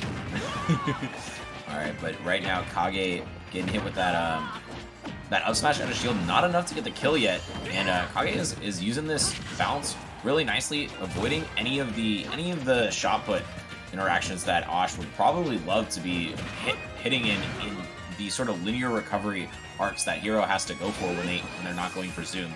But the bounce is going to run out, and now the sort of Fox-esque ledge pressure, waiting with that back air. But now Kage's going to fight their way out of the corner and get that back air and another buff. Oh, almost got the oomph too. But this is a scary position to be in. Almost breaking the shield, but the up B out of it. Shield is going to do it on the first stock. Osh doing a good job of coming back into this game already. Yeah, but 125%, and now with bounce on the board, not going to be able to use shot put to zone out. Seems like a not good situation to put themselves in. Does get the suplex, though, off of the ledge. That move, very, very weird to deal with from an opponent standpoint, just because it has set knockback, so it doesn't really matter what percent you're at. They're always going to have a way to follow up on it. You just have to guess right. But Kage Ice certainly guessing right in that position, getting himself another stock, and now with the Accelerato just using 3 up tilts in a row and finding success with all 3 to now put Osh all the way up at 81. It just keeps building up, and so too do the buffs. Double buff. Oh, if you get hit here, you're going to evaporate. Run. Oh, don't get hit with anything forward tilt. Not going to get the kill. That was one of the few ones you could survive. Yeah, like F tilt doing 34% is ridiculous enough in and of itself. Absolutely, and using these uppies in a really interesting manner. I know a lot of heroes like to do that, where they descend almost to the ground and then use an uppie as a sort of counter approach option. It walls you out a little bit, and usually when they can land on a platform, it's relatively safe. So we're seeing that a lot out of Kage, but Ash is just having such a hard time getting through that wall of those plus the side Bs, and the F tilt's finally gonna take the stock. Wow, yeah, Kage kind of ran away with that one. Yeah, I mean, I said it was a good matchup for Hero, or for me, Brawler, but I guess it's not a great one, and Juan P's just built different in what he showed me in the past, because that looked tough. Just anytime Osh was landing, there was a spell flying at him. Kage was top-decking stuff, was throwing neutral B, was throwing side B. There really wasn't any safe space to find. I'm actually wondering if maybe a smaller stage might be the play, just going to like Small Battlefield or Smashville. That way he can use that superior frame data and give Kage Ice a little bit less space to build up those spells, to build up those buffs. Because if your opponent is always in your face mashing Nair, you're not going to have time to build up buffs. Yeah, I mean, it would probably be nice to be somewhere like maybe Smashville, using that platform to get over the spells and stuff like that. But we'll see where we're gonna go to. It's funny actually, that game sort of reminded me a little bit of the Little Mac versus Mega Man match we saw earlier, where it was just like every time Mega Man was just running back, throwing some sort of linear walling option, and every time it was just a Meat Brawler running directly into it. So right now, the side beat gonna work out pretty well into a Nair fair. Good combo for Kage, and is gonna get the accelerate plus Kaboom on shield. Accelerate, so insane. I know Hero spent a lot of time labbing those accelerate combos. So if you get hit by the wrong move at the wrong time, you're gonna be eating a massive punish and possibly your stock. Drop this in. Oh no! Bounce. Bounce coming out at just the right moment. And then the down smash connects to take the stock. Accelerato up as well. Everything is going wrong for Osh. This feels so bad. right now. Osh is just having such a hard time finding even one big opening, and even that up smash might not have killed it 119%. I mean, yeah, right there, still not getting it. The up B would have been nice, but still no big confirms. Normally, okay, well that's a nice one. Yeah, this time catches the tech roll in, gets the up smash to take the stock out, but Kage, all that does is give him a full mana bar once again, and he's gonna use it, by God. Ooh, Yeah. Kaboom comes through, but it's not gonna connect. That would have killed it at the corner for certain. One thing I think that I'm a little bit surprised we haven't seen a lot of is the Mii Brawler kill confirms. I know Mii Brawler is like such an insane beast at getting like one or two hits and then confirming into that up B with like an up tilt or an up air or something like that. And we haven't seen any of those kill confirms in up B. Oh, okay. You know what? I just spoke it into a miss. It's cool. A bit too soon. Yeah, I was about to, I was literally thinking about pointing out during that diatribe that down throw up B is true at a good chunk of percents for this character, and we just hadn't seen Osh go for it yet, but then he got a down throw on the platform, and that was all she wrote, and he's actually slowly starting to win this match. He's got to be careful that he doesn't get hit by a big spell in a big way. If he can keep this up, this is a little bit more emblematic of what I was talking about with how the matchup is, and its own small battlefield. So I guess I can say that I was right with saying that a small stage would be beneficial for this character in this matchup. Yeah, definitely. I mean, it seems like these platforms have worked out a lot better for Osh, especially with just how they've been using them to confirm into these really nice up Bs. That one down throw and up B on the platform made the whole difference in this game. And now the back air almost gonna get the job done. Bounce online, so no shot puts, but we are gonna see the zoom back to the center, trying to guess with the up air. And now Kage is slowly finding their way back into this. And you got to be careful, because at any point, Hero can definitely give you some shenanigans and end your stock in a variety of different ways. Kage keeps going for these neutral B into fairs, but Osh has recognized that he has the better frame data, so he's going to be able to beat that out. And as he continues to beat all of those out, is just going to be able to get the flip kick knockoff. I have no idea what the move on Mii Brawler's toolkit is called. It's just neither. flip kick. He found I just call it discount flip kick, but yeah. It is discount flip kick. He found it, got the KO with it. Moving on to game number 3. We'll see what the counter pick is from Kage Ice. See if that is going to make any difference, or if it's really just Mii Brawler figuring out the matchup. Yeah. I think in these sort of zoner versus rushdown matchups, sometimes the onus is on the rushdown character to figure out the defensive habits for the zoner character, because there's a lot more limited defensive options you have than offensive options. Like offensive aggressive options, you can always choose something else to do. Defensively, there's only a certain number of ways you can retreat. So I think that it's nice to see when the rushdown character figures out a little bit of the holes in the defense and gets in a lot more. And we'll have to see how that plays out in game 3. If I'm Kage Ice, I'm probably going for a much smaller, or a much bigger stage, rather, like maybe Town this time around. Just because we saw PS2 worked out really, really well. Small Battlefield did not work out really, really well. So I think there's a pattern of events there. I do know Heroes love Town and City because of the way the platforms line up for their upbeat, but it seems like we're going to see no platforms on this stage. Just Final Destination, Accelerate already out, and going to see how this lack of platforms changes the course and the pace of the game. And yeah, just running straight through that shot put, because you don't have to care about that one when you got the bounce. Landing there, and here it is, another example of just out frame data in Hero. Comboing that into the F smash as well, has him deep off stage, gonna be looking for the bear, but throws it all the way because of the crit.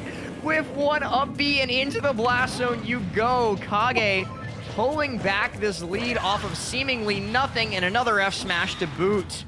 What percent was Osh at before that hit? He was at enough. There you go. That's all you need. That's all we need to know. Okay, and yeah, even that up B, which looked like it could have possibly taken the stock and maybe would have on a different stage, isn't going to do it. And now Osh has their work really cut out for them. Up tilt off stage already, and oh, the buffs are online, baby, going for that up tilt. And oh, the up air does not confirm into it, but the nair is gonna take it with a missed tech. Osh doing a nice job here of finding some holes in the defense, and oh, your life flashed. That scared the bejeebus out of me for a moment there, but either one of them ended up losing all too much off of it. Osh actually came out the better for it, and time for another jab reset F smash. Yeah, you gotta be hitting these techs in these situations, as Osh is gonna punish you for it every time, getting multiple forward smashes on these missed techs, but gonna be able to get out of the corner and spot dodge down throw up It's B. Wi-Fi. It's okay. You can miss techs on Wi-Fi. Yeah, that's fair. But oh, the thwack. This time it does the job. And now you've had 2 stocks cheese by hero. How about a third? Yeah, that would feel so bad for Osh. Like, he figures out the matchup in game number 2. He's doing a great job at playing it in game 3. And he loses to a thwack and a crit at 20 and something else random on this 3rd stock. Anything could happen. It's hero. Like, I would not be surprised. And we already see Psych up. A forward smash would kill here. Down throw nair up B though for a little bit of percent. Kage just landing safely, and now Accelerado on the board as well. The neutral B connects. Oh, goes very high looking for that back air thanks to the boost of the accelerate, and good night, my sweet prince. And, yeah, okay. Does that count as cheese? Does the snooze count as cheese? I feel like it does. You know what? For the benefit of Osh and all the Osh fans out there, I'm going to say yes. Okay. But for the benefit of Kage and for all the Kage fans out there, I'm going to say it's still pretty cool. Yeah, yeah. I mean, you know, you gotta be able to react and dodge that snooze or do something about it, because yeah, if you get hit by that, it's gonna be your life. And yeah, right here, nice kill there for Osh. Unfortunately for them, they were not able to secure it as 27. They were at 27%. Like I said, enough. Enough. You shouldn't have gotten hit. You know, it's your fault. Oh, Osh pops in chat and says I died at 10%. I'll have you know, it was 27. It was 27. That's It was true. 27. It was 27. But yeah, rough life. Rough life if you're an Osh fan.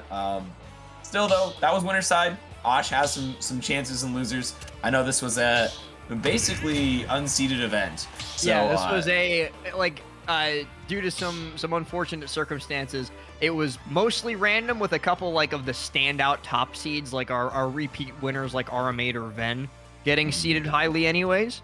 But yeah, most of this was random.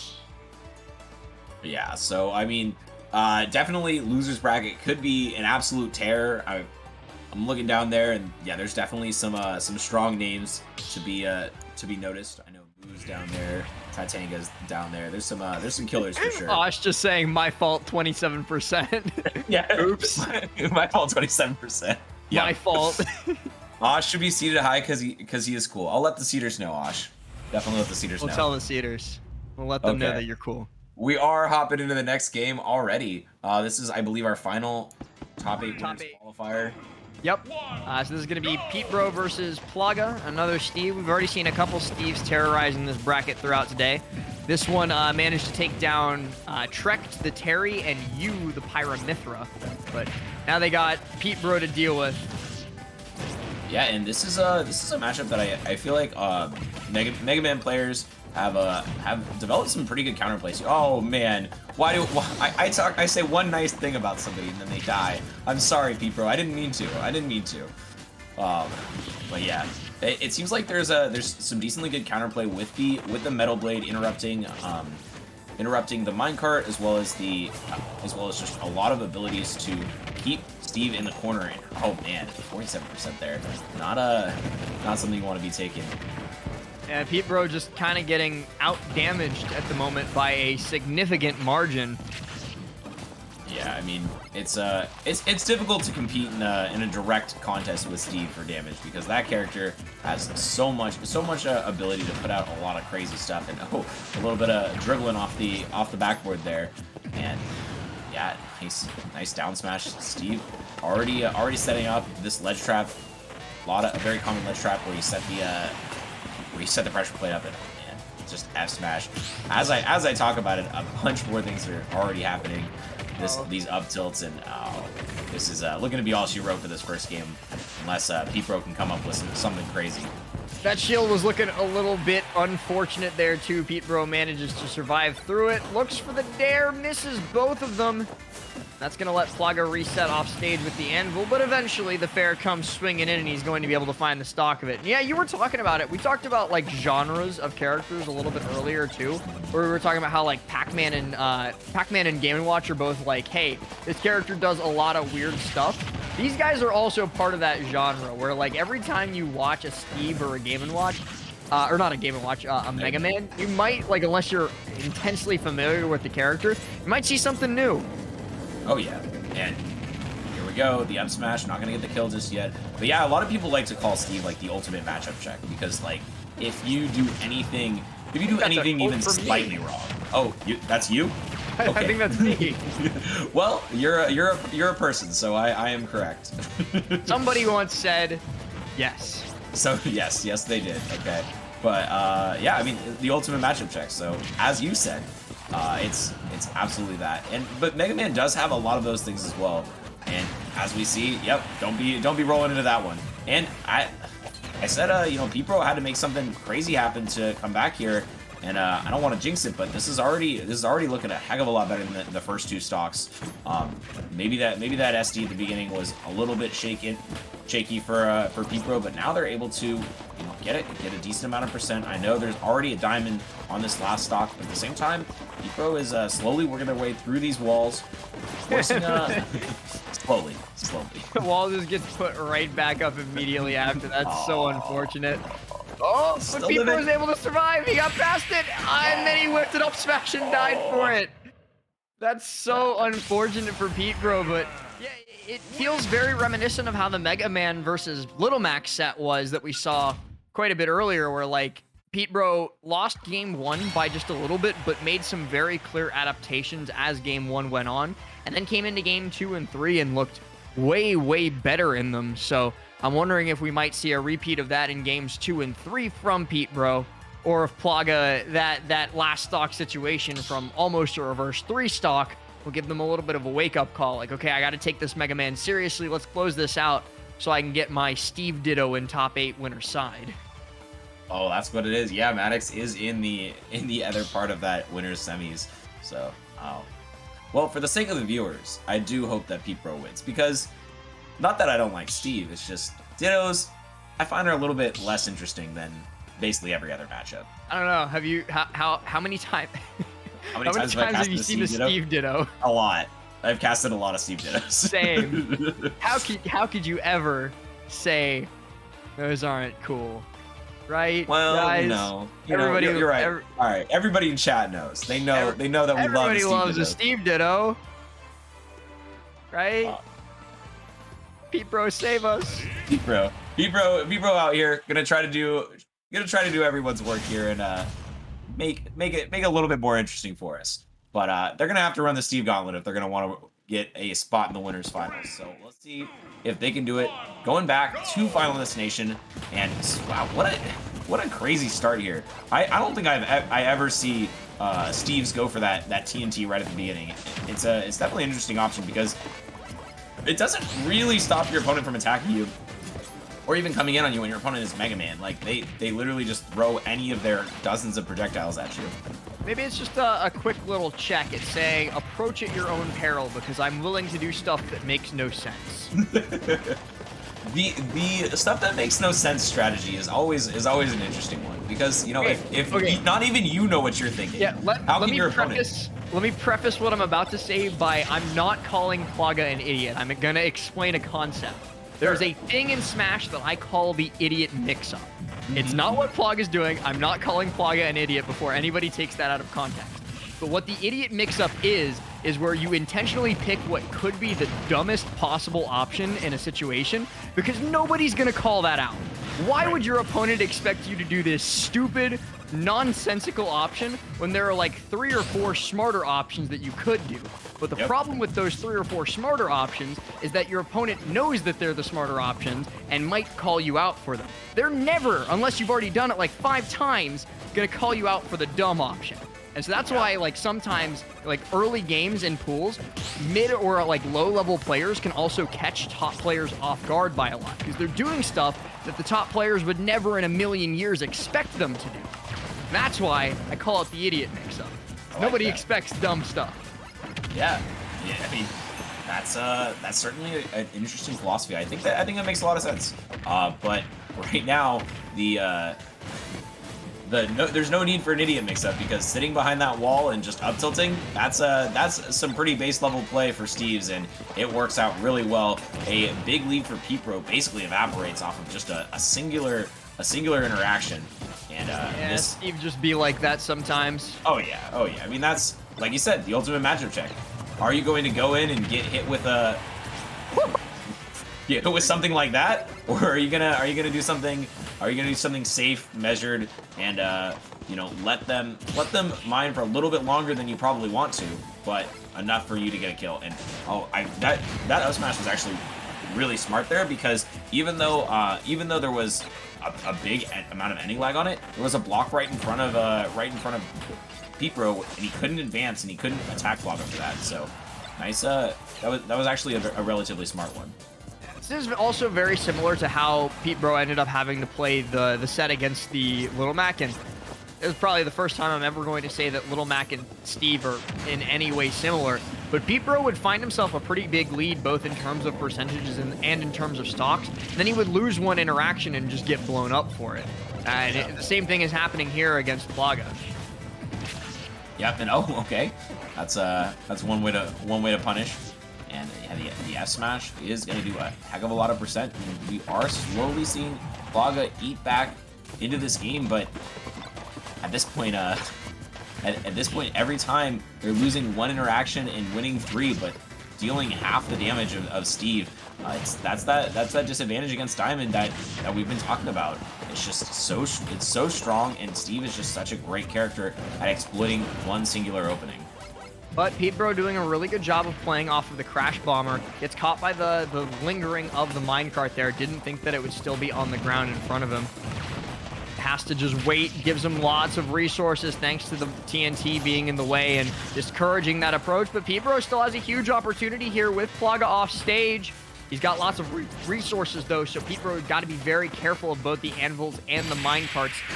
And also apparently the empty land turnaround F smashes. They get you with those. Sometimes they be hitting. F smash is a really, really good move, especially with Diamond, and yeah, that's gonna do it, and that's gonna be a Steve Ditto in winners semifinals. Everybody's been cheering for it. Everybody's been requesting in the chat. Clap. And yeah, cheer. Please clap. Yeah, please clap. So yeah, just really nice usage of this auto cancel back air, and yeah, the auto cancel back air is absurd for Steve. If you hit the auto cancel timing, everyone will try to punish you, and it's just so lagless. Like, look at You this. saw that in the replay. Pipro missed by like a frame with the fair. That allowed Plaga to regain center stage and set up for that. And then he also got hit by like a frame. He jumped. If he had jumped just a little bit earlier, he would have been too high up for the F smash to hit. That's just maddening, knowing that not once but twice in that last stock situation you just barely missed. But that is going to be Plaga moving on. And before we get into our next set, we do have to give a huge shout out to the merch, of course. The Get Good line from Panda is going on right now. It's probably one of my favorite esports lines that I've seen in recent years, because it's universal. A lot of the other like Smash teams, they put out a line of clothing that's very Smash centric. If somebody sees it, like, I'd have to explain it to them. It's like explaining a joke, and it's not funny when you explain a joke. With the Get Good line, somebody's like, oh, what does that mean? And you just go, get good. Get good. Easy. Absolutely.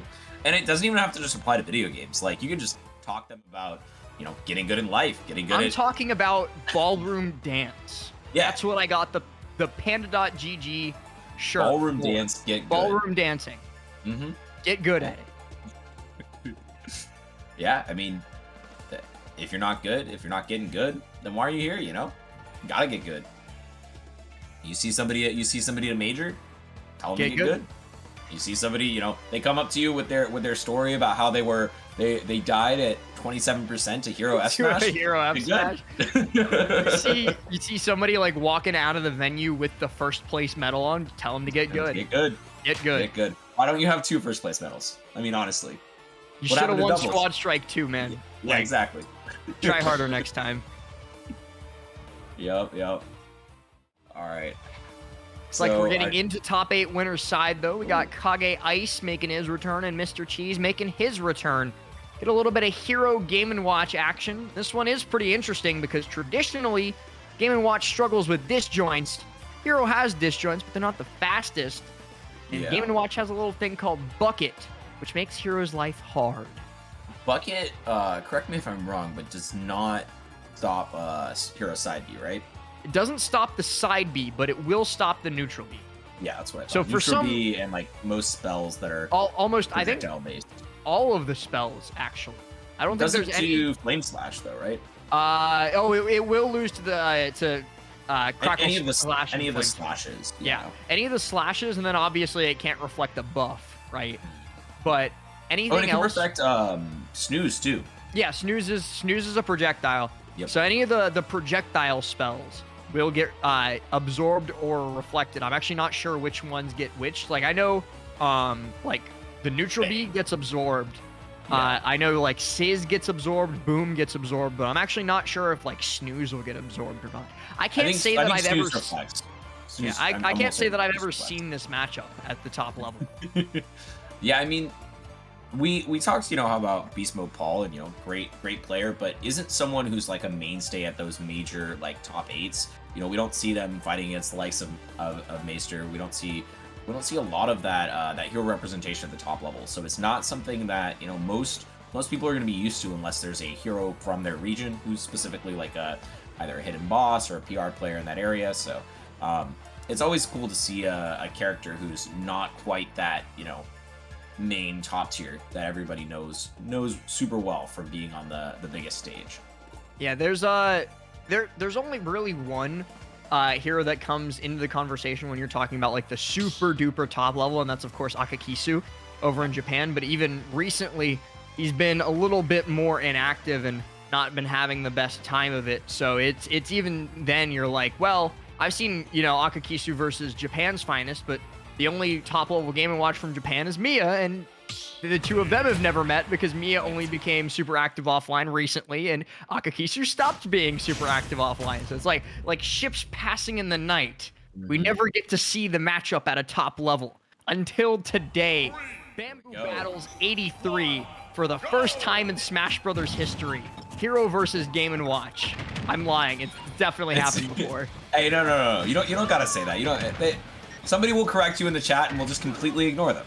Nobody will correct me, even though I've already corrected myself. Oh yeah. They'll just They're gonna be like, post a well, quote actually, of you. my 16-man local, I fought Jimmy Guy, the Game & Watch. with my I randomed heroes, but it still counts. Okay, right now though, it looks like Hero is struggling to find time to set up. It's sort of a lot like you were talking about versus the brawler, where, you know, they do have a lot of aggressive options where they can come in on you and make it so you can't really prepare your spells. But whoa, who needs to prepare spells when you got crits like this? Oh man, was that even a crit? I mean, I think it was. I think it was. I couldn't tell. And, And okay. then he dies. All All right. right, cool. Top level Smash Brothers only here at Bamboo Battles. And yeah, going for a hatchet, man. Trying to perhaps break a shield, and that one you can't be absorbing with buckets for sure. The Right interesting now. thing about Bounce being out, though, is that Mr. Cheese loses a good chunk of his juggling potential because he can't up air. A lot of the time at low percent, when Game & Watch gets that down throw nair, they'll immediately go for up air out of it because they want to keep you juggled and get a frankly ridiculous amount of damage off of it as long as they can keep guessing right. But when Bounce is active, they don't have that opportunity, and so a lot of their like mainstay toolkit just kind of doesn't work. And I think that's why we've seen Kage Ice getting these bounces a lot, but we've also seen him getting these F smashes a lot, and that's pretty nice. Yeah, do you know if forward air gets reflected by bounce as well? No. Okay. No, it's not a projectile. But Okay. that's not a projectile either. Down smash, F smash. Yeah, that'll get the job done, and basically any percent. You got to be like sub 30 to live a Game and Watch. Oh, he's gonna die. He's gonna die. Oh man, okay. Oh, Yeah. but the Okay, bounce give though. bounce out. The bounce will save him for now. But one. It's twofold too, because now Mr. Cheese can't use Bucket to reflect spells unless he wants to get rid of that charge. While it doesn't matter. It does matter. Oh, he wanted to go for the down smash Bucket, didn't go for the F smash. And all right, still gonna live Bro, to. how has he top decked Bucket this much? Or sorry, bounced this much? That is a lot of bounce. You Game Watch even going for the up airs when they would do absolutely nothing. I guess it's just kind of a habit that you always get, that you always throw those up airs whenever there's an chance opponent goes above you, and sweeping the hands out from underneath him, as Kage is gonna get that kill with the down smash. And if you're Hero, you're never out of it, as we saw in previous matches. Oh, and we saw this against Osh 9 earlier. Just one crit would do it. Makes wastes out that buff on. Oh, it does reflect bomb. Okay. Yep. Okay. That makes sense. Yeah. Okay. So bomb. He's a coward. Two of Game & Watch's aerials being there. completely negated while bounces out. I'm just putting it out there that he should have gone for Kamikaze. I don't care that he would have lost off of it. It would have been cool. You're right. Based. He's got double buffs though. And Game & Watch will be eliminated if he gets connected with. Okay, and yeah, now we're basically dead even. Right now, off stage, it gets the zoom top deck, and that's good because only 5 MP left. Any normal up B would have gotten eaten out by some sort of Game & Watch attack, and oh, we got to be careful. That up smash really hard to punish. Like once again, an up smash from the other side, and now gonna have to deal with that turtle, as the turtle to the face puts you in your place, and that's gonna be it for that first game.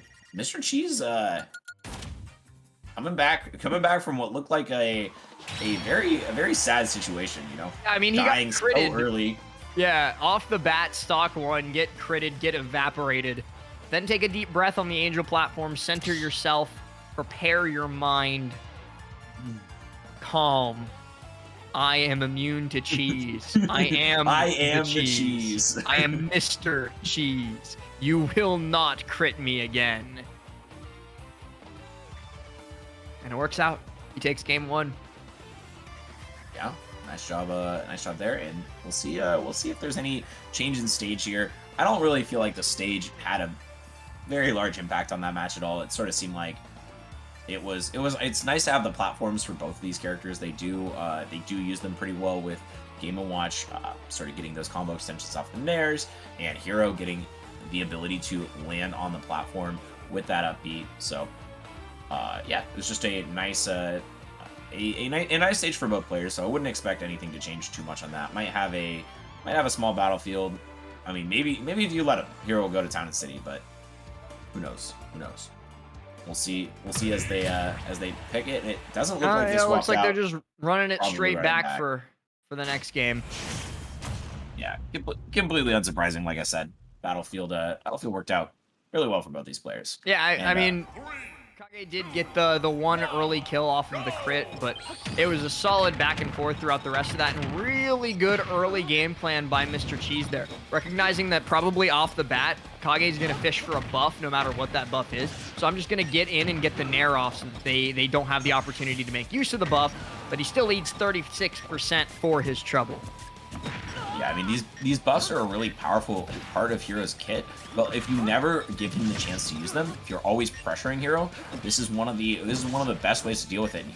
You got to be real careful knowing when to get up attack there, because if you are a little bit misspaced, that Game & Watch down smash can end your stock. Like I said, at basically any percent. Another forward smash coming out. Kage knows and wants just that one hit and is gonna find it. That forward tilt gets the job done, and a big lead here by Kage. 12% already, and when you're sparkling Christmas like this, it is a good time for Hero players. They get so happy. Yeah, but just keep in mind, this is pretty similar to how game number 1 started off as well. Kage finding an early kill and then Mr. Cheese composing himself and slowly crawling his way back into the game. So I wouldn't start counting Mr. Cheese out until maybe it's like 3 stocks to 1, at which point then I could say, okay, yeah, Hero's got a pretty huge lead. He'll be able to fish for lots of buffs, lots of random, like we've been calling them, shenanigans to close out the game. But till at which point that does occur, I've still got a lot of faith in Mr. Cheese. Yeah, I mean, Mr. Cheese definitely a player who has proven to be able to come back from really scary circumstances, and great job catching out that double jump there. One of the things that's really good for Hero is the ability to just sort of hang out all the way near the blast zone and spam for zoom, so you can't edge guard them very well. But Game & Watch is a character that can hunt you for doing that. Like, Game & Watch can very easily go all the way to the corner and catch you using that menuing. But I mean, you know, if you beat him in neutral, that doesn't really matter that much. So already getting a huge couple of hits there, 65% off 3 hits, and just not stopping this pressure. Kage is seeming like a completely different beast from the first game. And that back air gets the job done. 4 hits, 1 kill, and Kage with a JV3 stock after losing the first game. Not messing around this time. Yeah, that's certainly a way to get yourself back in the set after going down 1-0. Kage certainly showing his stuff and doing a phenomenal job of it, just kind of running over Mr. Cheese in that second game. I tried to give this big, long speech about how I still had a lot of faith in this Game & Watch. He's a very good player. He's solid fundamentally, and he can always make his way back in, and then he got JV3. I'm counting that as commentators for this. I'm just letting kind of sad, not gonna lie. I'm counting it. Yeah, commentators. We always like to give everyone the benefit of the doubt. You know, they're like, oh, you always have a chance. There's always a chance.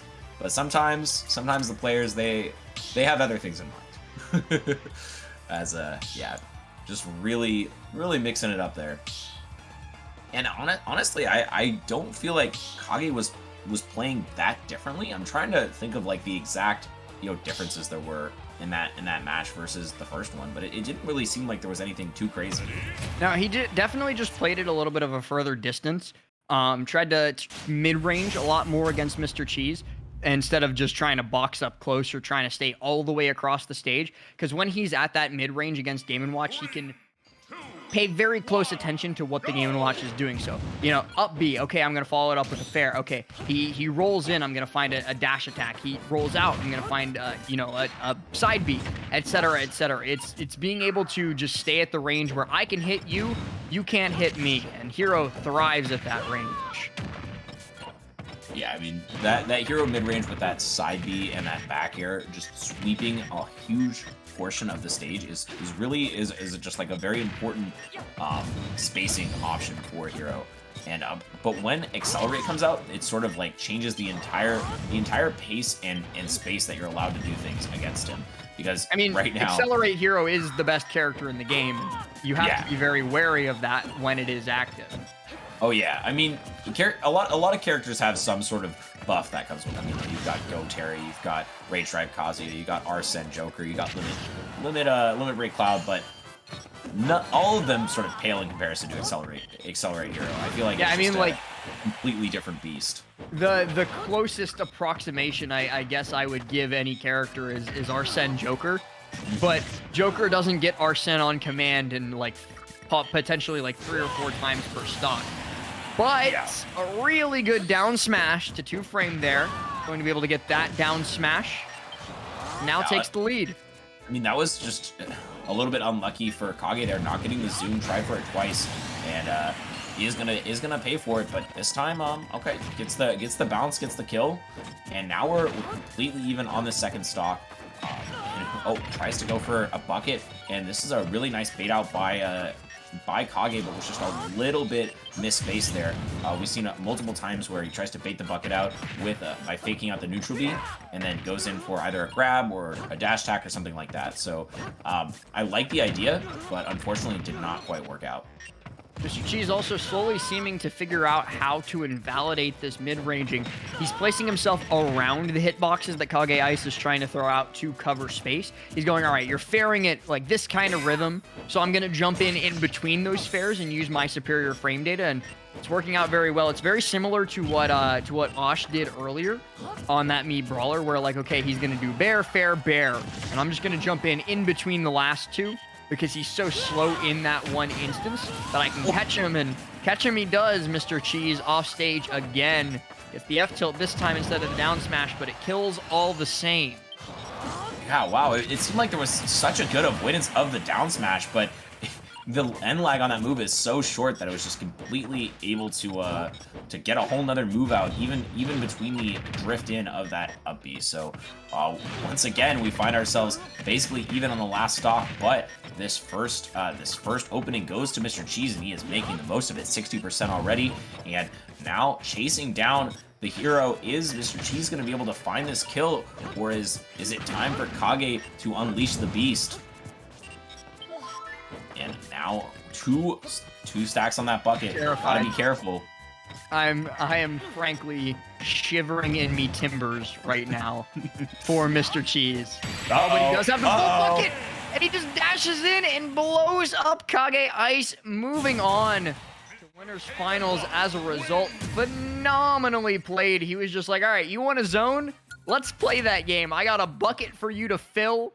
And then once it's full, it'll be the instrument of your demise. Yeah, that instant bucket release was just a really nice play. I mean, it's rare that you get to have that just sort of fill up the bucket, immediately splash it out. And yeah, this was the really good positioning for Mr. Cheese there, getting that first game, and this back air showing that Kage had a whole lot in the tank. But yeah, look at this, just instantly releasing on the dash in. Kage had so many times gone for that one neutral B into a sort of aggressive option, and Mr. Cheese was so ready to be able to turn that bucket around, turn that oil around, and make the panic go crazy. Yeah, I mean, we even saw it during the previous set against Osh too, where Kage definitely did like a neutral B chase fair to try and catch somebody either jumping away or just holding shield and maybe get a poke off, and good recognition from Mr. Cheese. But before we get into our other side of winter semifinals, we are going to throw it to a very quick break, give losers bracket a little bit of time to catch up. So right after this, we'll see you in a little bit. Peace.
Welcome back, everybody, to Bamboo Battles number 83. We're going to be heading into our winners semifinals.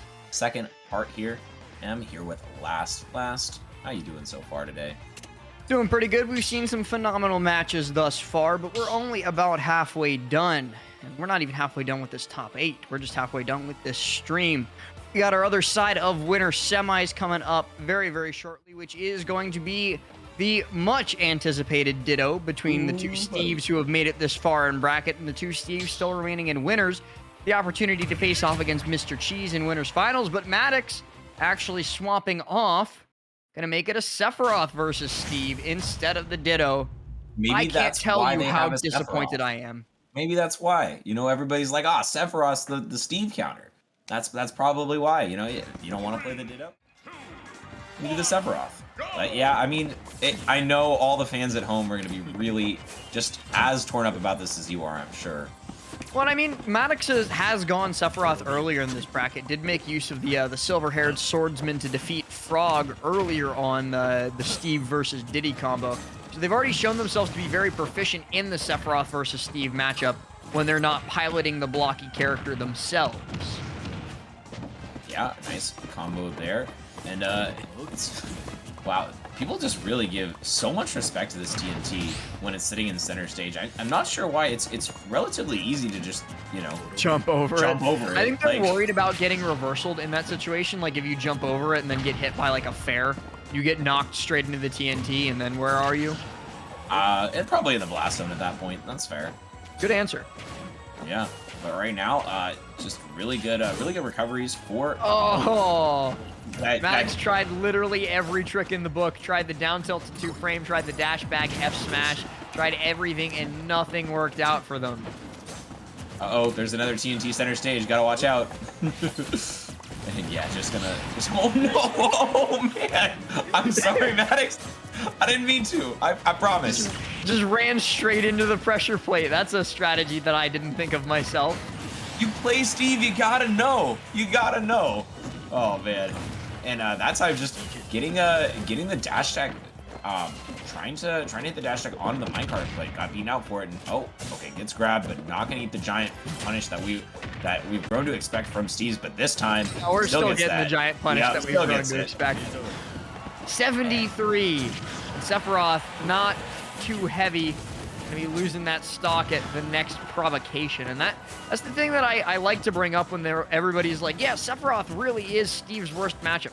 I strongly disagree with that fact, because yes, Sephiroth's tools are phenomenal at dealing with Steve's tools. He's great at walling him out. He's great at punishing him off stage. He's great at beating minecart with down B, etc., so on and so forth. But if you make a mistake once, you're at 73. If you make a mistake twice, you die.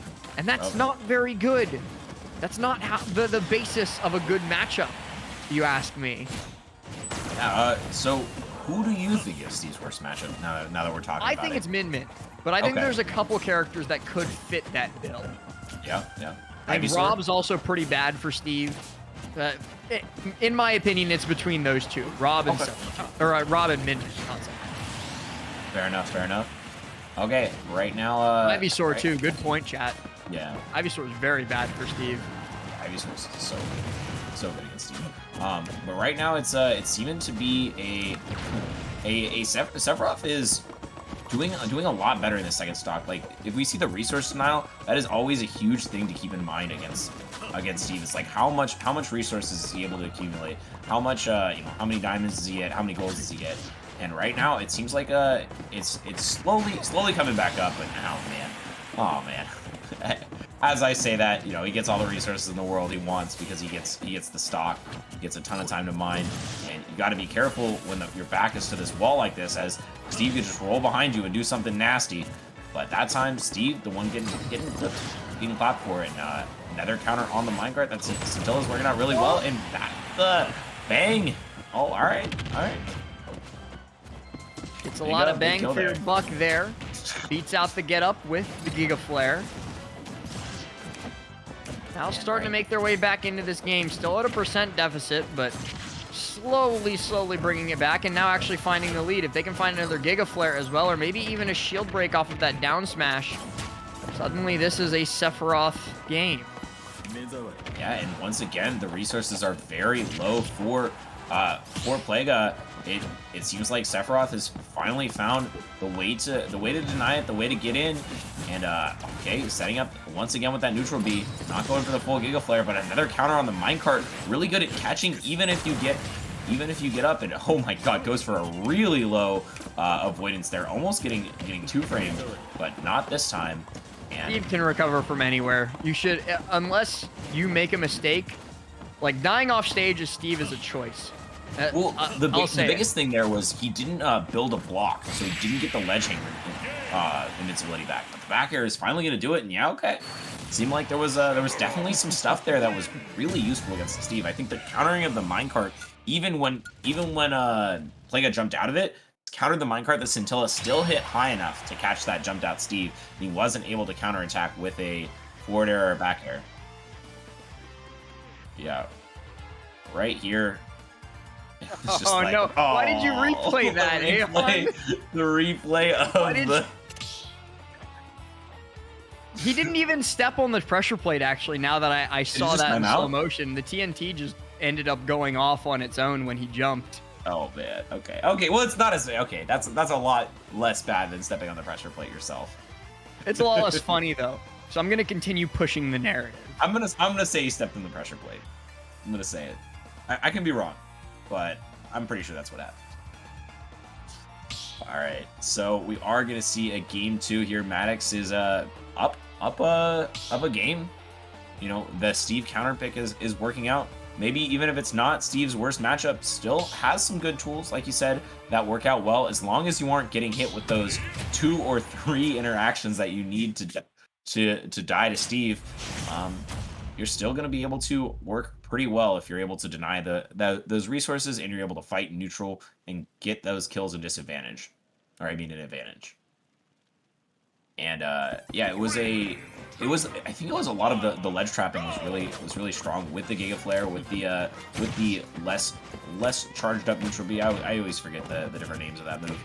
But, it's Flare, Mega Flare, Giga Flare, I think. Oh, that's super easy. How do I not remember that? All right, Flare, Mega Flare, Giga Flare. And it's okay. Not nearly as bad as the hero moves, where it's like, yeah, it's like sizz, sizzle. Yeah, and then swoosh, swooshel. Yeah. Swashbuckle. Yes, exactly. Yes. I play Dragon Quest. I've played every Dragon Quest game, and I click the button that does the most damage. I don't know their names. Fair enough. But right now we have the Sephiroth putting in some good pressure in this corner. Not a lot of mining able to come out from Plaga so far. Still just on those base materials that you start with at the beginning of the game. But finally, oh yeah, you can't be F smashing into a Scintilla, as that was a very early kill for Maddox, and they're looking to have a pretty nice lead already. And oh, tagging on the TNT. On the TNT. Not something you see every day. Yeah, it seems like Maddox just has gotten Plaga's tempo figured out here. Has been calling out a lot of minecarts, been calling out a lot of F smashes with both the Scintilla and with aerials of their own, just making sure that Plaga is not really getting away with much, let alone the murder that Steve usually gets away with, and now sent deep off stage by the Shadow Flare detonation. Looked like it was set prime for an edge guard, but not actually able to follow up on it, and now Plaga regains footing on stage, albeit with a little bit more percent on it. Yeah, finally getting caught with that up smash is going to kill, even on Kalos, below 100% because of all that rage on Plaga and how light Sephiroth is, but still just getting the kill. These minecarts out of the corner have been getting punished so hard, and honestly, it's really good to see that, because, you know, it feels like Steve just gets away with that murder, like you said, so many times. You just get to use minecart when in disadvantage over and over again, but Sephiroth is a great character for punishing that, and gets that down throw back air, and now goes for that up B. Gonna secure the stock? No, still just barely living 100%, but I'm kind of mad that didn't kill, because that would have been a crazy Twitter clip. Cut the clip there. Cut the clip there. That's all. Nobody needs to know it didn't kill. And right now, it's just so long extending this situation where it just feels like a foregone conclusion that Sephiroth is gonna win. Yeah, that F tilt does it, and even though there's always a chance with Steve, not this time. Maddox is gonna get it done and make it look like that counter pick was, you know, practiced in the matchup. Yeah, very, very well played. I already mentioned it at the beginning too. Maddox was able to take down Frog Steve with the Sephiroth, so very clearly not a never before seen matchup for them, even in just this Bamboo Battles, alongside playing the character themselves. And it just feels like after that first game, Maddox really caught on to Plaga's timing, both with corner escape options, with how they're using their mine carts, and with exactly how to punish them.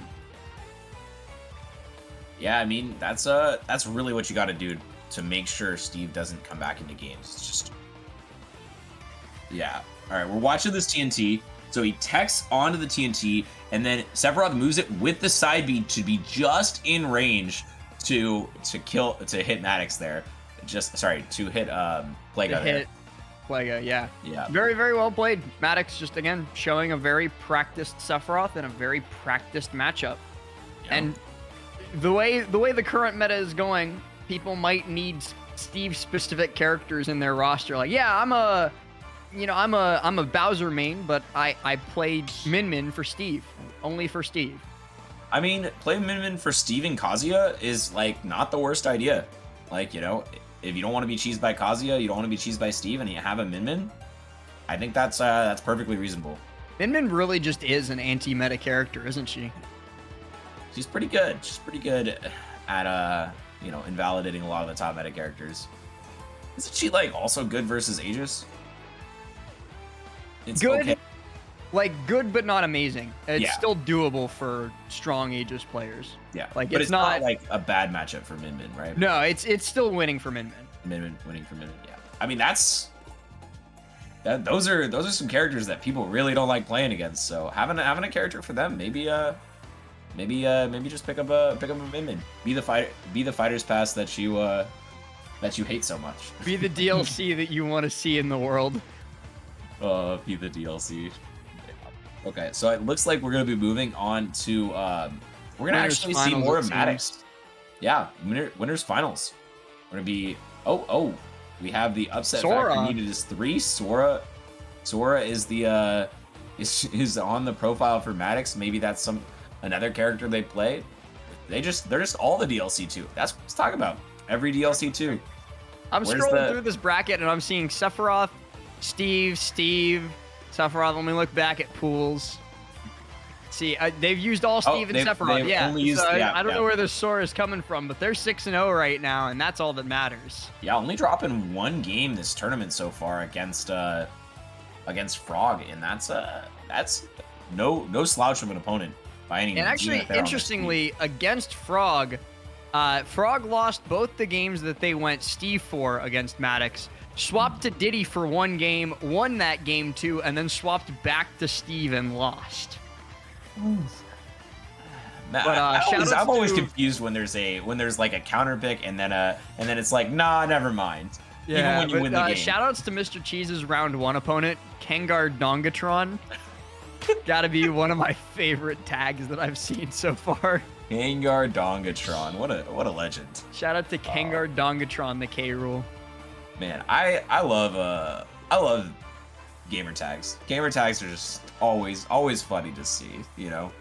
You get a Kengar Dongatron in the chat and you're just like, this is a good time. I remember a couple weeks ago, it was me and Kimona on commentary. Yeah. There was a K rule player by the name of Krugbo in top 8. And we did not get any commentary done that set because the two of us were just making caveman noises the whole time. We were just grunting at each other. Krugbo dash attack. I miss Krugbo. Come back, Krugbo. Come back, Krugbo. We need you. Save us from these Steves. No. I don't know. K rule is the savior we need against Steve. You know. I'm okay. Oh, but it is the Sora. They knew. Production knew. We didn't know. Knew somehow. But okay, this is the Sora. Cheating. Yeah, production's probably cheating. All right. They picked the Sora versus this.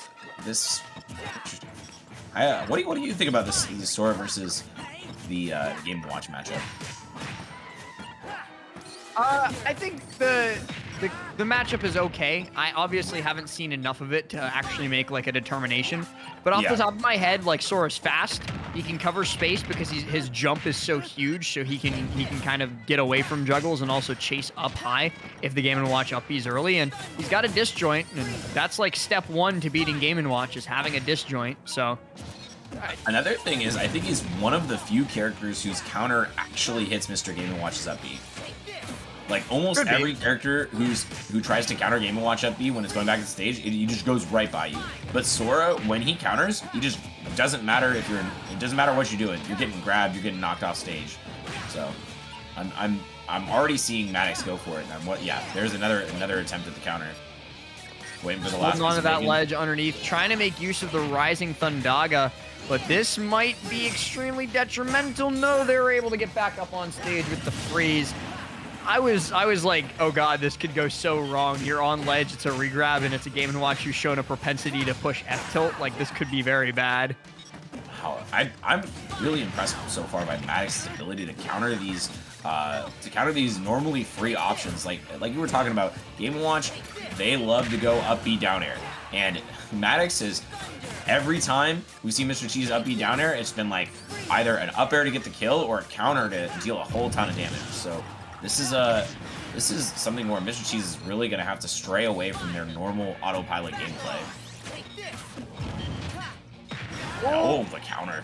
Just barely misses the collision of two trains moving at 90 miles an hour. Game & Watch down smash versus Sora counter.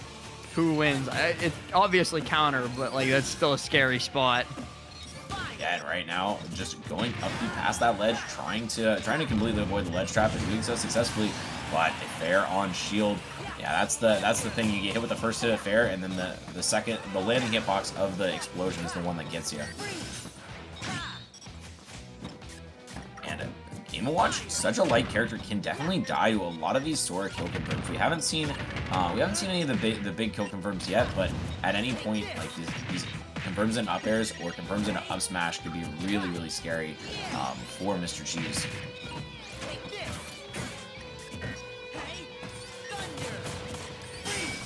And right now, this is the up smash I was talking about. Oh, not gonna get it. Wow, that was weird. He didn't like pop out at all. Yeah, like he just did not mash at all because he was. Oh, Maddox. Maddox, no. Yikes. It'll happen. It'll happen. And up smash, okay. And the up smash connects. All right, you got your much desired up smash. You must be happy. Yeah, and that's but I mean, you can't be too happy when you were up so much in this game, and now Mr. Cheese is turning it all around. Already 76% on Maddox right now. Gets that tech chase on the platform, getting the up air, but still not enough to really be anywhere near a kill yet. Mr. Cheese is already setting up to be in a position for either an up smash or down smash to get the job done. Up stage again. This seems to have turned around pretty quickly for Maddox after that unfortunate SD at about 70%. Thanks to the side B's not connecting to the stage. Up B gonna beat out that Sonic Blade as well. Oh, this is so scary against Game & Watch. Any stray hit could probably KO, and we've already seen Mr. Cheese so very good at finding those kind of seemingly random up smashes. Now I think he also has full bucket too. This is okay, no, not quite full bucket yet. But that also means it's going to be really hard for any spell usage from Maddox. I mean, you really don't want to be putting any spells out there to have a possibility of being absorbed. Oh, as I say it, he did it, and he dies for it. Yep, okay. You just can't be giving it to him. You can't be giving it to him like that. Man. Good stuff to Mr. Cheese in that game number one. Took a strong situation. You know, wasn't going to look a gift horse in the mouth, so Maddox SDing off stage there. Mr. Cheese was like, don't mind if I do. Got himself back into that game, just played solidly, and that seems to be a theme with Mr. Cheese so far throughout all these sets we've seen him. Like, he starts losing, and then something happens, and he starts winning again. I mean, you know, it doesn't matter much how you get the dub. What's important is that you do, and Mr. Cheese is definitely getting him. And okay, let's see. Back. That what you were saying earlier, you know, how he starts off losing. I think that's just really a testament to his adaptation, because I feel like a lot of these characters are really heavy matchup checks. You know, like Pac-Man you saw earlier, you know, obviously Sora, and they're really characters that have a lot of weird things going on. And Mr. Cheese is sort of playing this learning game where he's figuring out exactly what the characters want and how they want to approach it, and then throughout the set is just sort of upping his ability to counter their options, counter whatever they're coming in with, and it's working out really well for him. It seems like the adaptation for him has been very successful. And setting up this ledge trap here with the chef once again, going for that F tilt, but barely fade. Just barely misses out on that fair to close out the stock. Dashing in, tries to get past an terrible DI. Terrible, awful, no good, very bad DI. Gonna end up losing the stock to the Thundaga, and now Maddox gonna take that and continue to run with it. 35% already off of a single Nair, and he's probably nowhere near death unless he gets caught by like a bear off stage or a random up smash on stage. Yeah, I mean, it's interesting, the sort of dichotomy of Game & Watch where it's, oh, here's a bucket. Okay, never mind. Just gets the forward tilt and still gets the stock, which means he gets full bucket for this one. But what I was saying is interesting, the dichotomy of Game & Watch where he has like either he can kill you insanely early with a down smash, or he has to wait until like, you know, an insanely high percent where he's killing you with either a back air off stage or like a forward tilt or something like that. And okay, oh, just stared him down for a second there. All right. I want you to realize the situation that you're in. You've just been grabbed by me. I'm probably not going to get a follow-up off of this, but for now, I am in complete control. Oh, man. Once again, going for that down smash to the ledge. It's an option that works really well if they neutral get up into it, and sometimes you can outspace their get up attack, but that time the get up attack was the right spacing, and Maddox was able to get a punish with an F tilt right after, getting the stock, and still a little bit of a lead, but as we've seen from Mr. Cheese, absolutely able to make these comebacks. No stranger to getting a kill confirmed early like that, and sure, just doing the job, Sora, not being all that heavy. Working out well for Mr. Cheese as we're approaching this last stock with just a that's a full bucket game. A full bucket in hand, you see him glowing, that means danger, and gonna keep making use of these up Bs to punish out the Sonic Blade. This time though, Sonic Blade does meet its mark. Oh, great grab in past the fair though. This is Maddox's game right now to take to bring us to a 1-1. He's still got a lot more work to do. Right now, it's looking to be like it's Mr. Cheese is just looking for this one opening so he can get Maddox to the percent where Bucket will kill, because he doesn't want to waste it just for the percent. He wants that kill at those early percents. Doesn't want to hang around too long in this game. Okay, this should be the chance. No, goes for a dash grab, expecting to have gotten crossed up, but Maddox didn't go all the way through. Mixing up a little bit with that angle of this blade. And right now, looking to be Maddox's game, but there's still that threat of that glowing. But it doesn't matter when you get knocked up with that Thundercats. Glow all you want. I got a Keyblade. Check this out. Yeah, you got a key? Let me show you mine. Great stuff by Maddox. We're going to be able to get that dub in game number 2 to bring us to a 1v1. And now the counter pick, the onus is on Mr. Cheese. We'll have to see what he does off of it. I'd almost imagine we're back to a little bit of a smaller stage. Mr. Cheese showed that he really liked FD in a couple of the previous sets that we saw, so we might see FD again. We might see Smashville. I'm not 100% sure, but we'll see what it is regardless going into this. I'm not even going to pretend to know it's Sora wants for stages. Like, the character... Oh, never mind. Doesn't matter what Sora wants. We're back on Steve. Okay. Yeah, the Steve comes out. Sora was only got those 2 games, 1-1 with it. So we'll never get to know what 50% happens. win rate. That's more than most Soras get in top 8. Significantly more. Okay, we Actually, are on final infinitely destination. more, because Infinitely double more. 0 is still 0. So Yeah. Okay, and right now we'll see. We'll see if the Steve is able to make something happen against Mr. Cheese, who's sort of been on a tear through this bracket. Does get that spot dodge into a big combo. Gets the 55% off of the up tilt. Always, that's pretty much the main big combo that you're gonna see with that fourth nil into a little bit more percent with the final hit with a forward air or back air. So nice combo there, but we're gonna have to see how Maddox approaches the sort of mid game of this matchup right now against Mr. Cheese, because Mr. Cheese is gonna try to pressure, gonna try to make sure Steve does not have a good time off stage, running off with back airs and things like that. But right now it's going just back and forth with these players sort of going really aggressive on moves. We are gonna see the pressure plate, ledge trap, and tries to go for an absorb there. Like. Last, what do you think about how Mr. Cheese is approaching getting out of this corner? I think it's good, because one of the things that Steve is a little bit worse at covering, I'm not going to say bad because Steve isn't bad at anything, but a little bit worse at covering is that the verticality that Game & Watch does have at times. But in that situation, Game & Watch is as mortal as the rest of the cast, gets caught by the fair on the pop out from the minecart and loses his first stock for it. Now grab as an anti-air. This is going to be a lot of percent, 56 to be precise, off of just one grab, and Maddox still getting a little bit even more of a bonus just to add on to that. This is not looking good, my friend.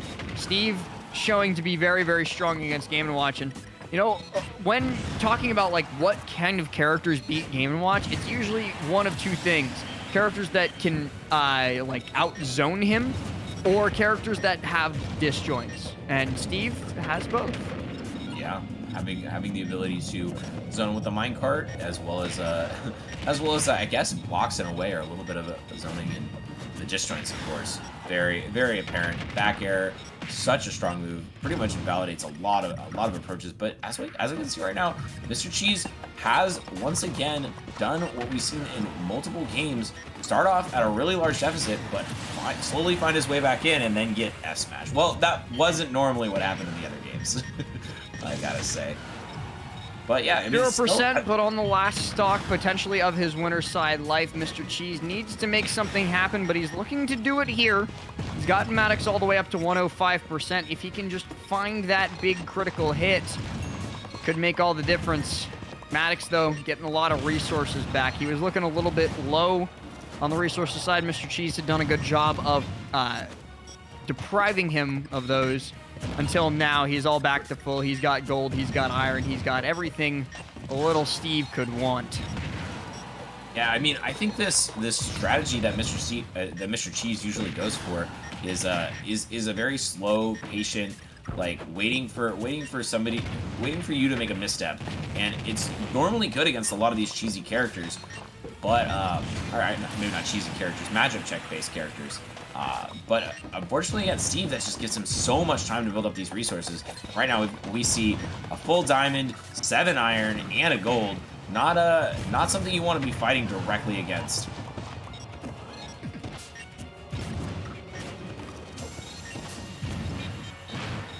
And gets this up throw, or down throw, excuse me, into a juggle. This is where Game & Watch thrives, but he's got to be careful of an anvil. Yeah, good shield there. If that anvil had come hurtling down from the sky on him, it would have been bad news, but he's able to survive.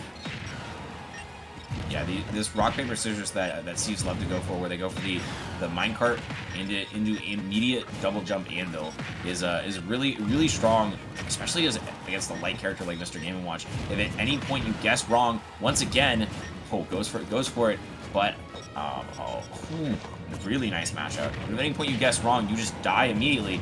But slowly, Mr. Cheese has been fighting his way back into this game and gets the forward air on the block. Not going to kill just yet. 121% has the lead, but at the same time, it's a tenuous one as the diamond is here, and one big aerial will do it, but not a forward air. still has a little bit of chances to get back into this. Minecart. Oh, forward air doesn't confirm into anything at this percent. And this is so close. This is so down to the wire. I'm still not sure which one of these guys is going to be able to take it. Either one of them gets one hit, and that could be it, but the minecart interrupts the up B, and Mr. Cheese just forced to play this game at the ledge over and over. Maddox doesn't want to commit to coming in, though, because he's afraid of getting reversaled. He's trying to wait for Mr. Cheese to come to him, but Mr. Cheese is more than content to just wait, and he's so far down off stage. What is this? And he gets stage spiked! No way! Oh, he's still living! Oh my god, what a sequence of events! Okay, and we're still here after all that clowniness, and the up B, up air, still nowhere near killing against any character. But right now, once again, this reflect into the key, and Mr. Cheese is gonna take it. Go into winner's side of crayons off of that wild interact. I thought like 3 people were dead 3 separate times. Like, can we? I know you have that replayed, yeah. Aeon. Let's Aeon, see that. Give us that replay, stage please. spike. I need to see it. I need it. Give me. Okay, they're coming to us in order. We're gonna start in the first wait game. a sec. Yeah, here we go. Oil panic, right on your head. And yeah, this time just gets that Thundercats. And then all right, what we've all been waiting for. The Stage spike. Missed tech, but somehow that air dodge just barely reaches. I don't know how. I don't think that should have. I honestly think like if Smash was fair, Mr. Cheese lost that set. But fairness doesn't matter. That was cool. That was really cool. That was really hype, and I'm here for it. Shout outs to Mr. Cheese. Yeah, absolutely. And honestly, I think like if he was at all ready for it, I feel like Maddox would have gotten that kill. Like it was a regrab. Steve has like 8 options that you can do to get it. Could also have just anviled while he was up being like on the up back to the stage when he was drifting before the air dodge. Anvil, easy. Any one of those would have gotten the kill, but you know, he was sure. He was sure that there was no way Mr. Cheese was making that back. As I was pretty sure Mr. Cheese wasn't making that back, and somehow the parachute got him back. Somehow. And, I gotta say, I want whatever healthcare Mr. Cheese has, because that's some good coverage right there. But it looks like we're going to be dipping down into the loser side of top 8. I believe this is loser's 8th, so loser of this gets 7th place. Yo, that naming convention has never made sense to me. That the loser of loser's 8th gets 7th. Why isn't it called loser's 7th? Who knows? But that's what it's like called. It's like I'm aware that it's like the fraction. Yeah. But I think it's dumb that loser's 8th gets 7th. Makes me sad. Well, 7th and 8th are the same place, so technically no, they're not. What? There is no 8th place. There's 2 people tied for 7th. There is no. Okay, sure. So it's I'm almost gonna keep being pedantic here. It's almost 8. No, I'm gonna be pedantic. I'm gonna be pedantic. You can't stop me. Okay. Loser's 8th is as close to 8th as you can get, though. Oh, and now I'm being informed that we shouldn't even call it loser's 8ths. Yeah. Are we okay? Losers. Oh, it says it on screen. I'm not. It's not my fault. Oh man. Losers top 8. That's what we're calling it. Losers top 8. There we go. Yeah. That. I mean, if we want to talk about being pedantic, Josh will be the king of pedantry, from my understanding. I love when like I'm watching a Smash Ultimate stream, and I see the apostrophe, so like winner apostrophe S final. No. Oh, and no. I don't even have to look at Twitter. I know the tweet from Josh is coming, and I am here for it. It's like coming for you. My favorite pastime in Smash. Just looking for the apostrophe tweet from Josh, of course. Sometimes just to instigate, like I think about like screenshotting it and sending it to him if he hasn't tweeted yet. Okay, we are gonna see more Steve here. Fusion U versus Osh. Osh has been having to deal with a lot of fighters pass 2 today, so not surprised that we're gonna see a Steve. You just described Smash Ultimate at the moment, having to deal with a lot of fighters pass 2 today. I mean, it is what it's the game. It's the game we decided to cast. It's the game a lot of people decided to play. So that was a nice cancel onto the block with the Elytra. I'm a fan. Oh, but misses the up B. Osh, that seems to be an unfortunate pattern with them, that they go for these up B KOs, but end up either B reversing it when they shouldn't have, or not B reversing it when they should. Yeah. Oh, a little bit of lag here. That's all right. The player's gonna play through it. And gets the up B out of shield. Still not getting the kill. I think it's a little bit stale at this point, but another one will do the trick. First you don't succeed, try again, and Osh is doing that in loser's bracket right now, as they are getting some good percent. Oh, that move is always such a good amount of percent. I mean, even if it's, you know, never getting the kill, you always feel great hitting it, because it's like, all right, you know, I just got like 25%, no big deal. Yeah, and the follow-ups out of it are always guaranteed, just because it is set knockback, so you can always do the same thing out of it no matter what percent. But speaking of things that you can always do no matter what percent, punishing the mash out of minecart with fair off stage, the Steve Classic, the day one, the thing that I saw when Steve first released. I was messing around with the character with my roommate, and I said, this might be a problem. I was like, it's a command grab that leads into a potential true follow-up spike if you guess right. Awesome. I love this. I mean, at that point, you were probably saying it unironically, because it probably was cool at the time. It was cool the first time, and then I got hit with it like 4 times. Yeah. I was like, okay, this is no longer cool. This is day one of the character. Speaking of follow-ups off of minecart, we saw right there the slow minecart into the F smash. We're seeing the walk the dog into the forward smash again, and already Fusion U is just making a day of these forward smashes. Sword is broken now, so he's gonna have to find an opportunity to craft up. So is Pickaxe. Just kind of running low on tools in general at the moment. Yeah, I think everything is broken. Up smash for up smash, an eye for an eye. Yeah, this is that awkward position to Steve where it's like, okay, well, I don't want to use my diamond, and I don't have any space to mine, and all of my tools are broken. But, you know, eventually, you know, you get back onto the next stock and are like, all right, fine, I'll find some time to use it. But, oh, maybe not, as right now, Osh is giving no time for Fusion to do anything. Finally getting that diamond built up, but it's still already 50% on there. The back airs are coming out. No more iron left. Very important to note. As a lot of these minecarts and disadvantage have been how Fusion U has been getting these kills. Fusion U now gets the iron back in pocket and the gold to boot too, so they're going to be able to do those powered minecarts. Gets the re-hit on it as well. Osh just trying to run away, and the Nair actually beats it out this time around. So he's able to survive through it, and now Fusion U once again ironless, has 1 in the tank. Still has diamond tools, and that's what really matters here. Yeah, but at this point, it's just the resource bar is fully resources empty at all. But it's not going to matter. Yep, the back airs. Runaway back air 20 times in a row. Eventually, you're going to find your mark. That's like the concept of straight hit kill power in a nutshell.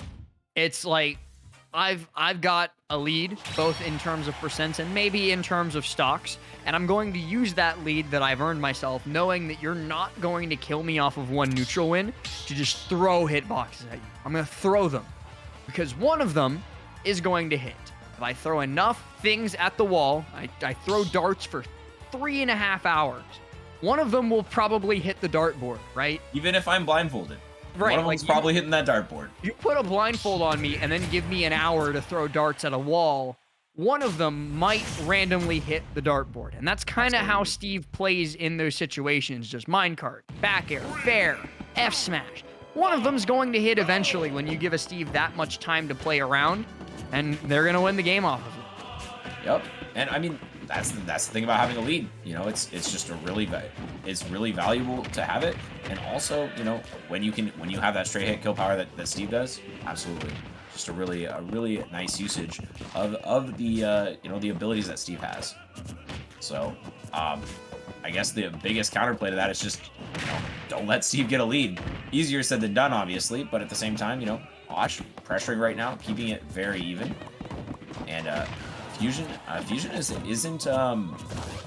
isn't really that resource heavy right now. Just has the iron tools that they built up, and still is pretty pretty close to like the end of this stock, like 76%. If you're a me brawler, you can definitely get the kill off of a conversion here. We saw the down throw up B is a really good way of getting this stock at a percent like this. Yeah, but it just feels like Osh is getting out-damaged, outgunned at the moment, even with just the iron tools instead of the diamond tools. And back air connects. It's not quite enough to KO, but it gets very bad stage positioning and also gives Fusion U the opportunity to get some more mining done. Yeah, accidentally goes for a double jump there once Fusion U with the grab. If it just been able to land with an up there, potentially could have gotten an up B after it and gotten the kill. Forward throw, oh my god, that's such a bad angle, but still not gonna get the kill even with that down tilt. And Osh is gonna be put on a prayer as it gets sent to the heavens, and not quite gonna be able to make it off that ledge alive. And tries for that F smash there to punish the discount flip kick, but not going to be able to do it. Instead, Osh just hitting a stray up B, that thrupper cut, but it's not enough on this stage. Kill this early and without the platform height boost. So eventually it's just going to be an up smash out of shield to punish Fusion U getting a little bit too happy on the shield with their swings, especially without a weapon to speak of. A fun little push there. We saw some counterplay you can do against Steve sometimes is when they're trying to build up that diamond, you can just push them away with your body. But it doesn't keep them away for long. As right now, going for that nil one into F smash to try to punish the pop out. Osh smartly waiting a little bit longer for that. Careful near the ledge. That grab back throw kills you at this percent for sure.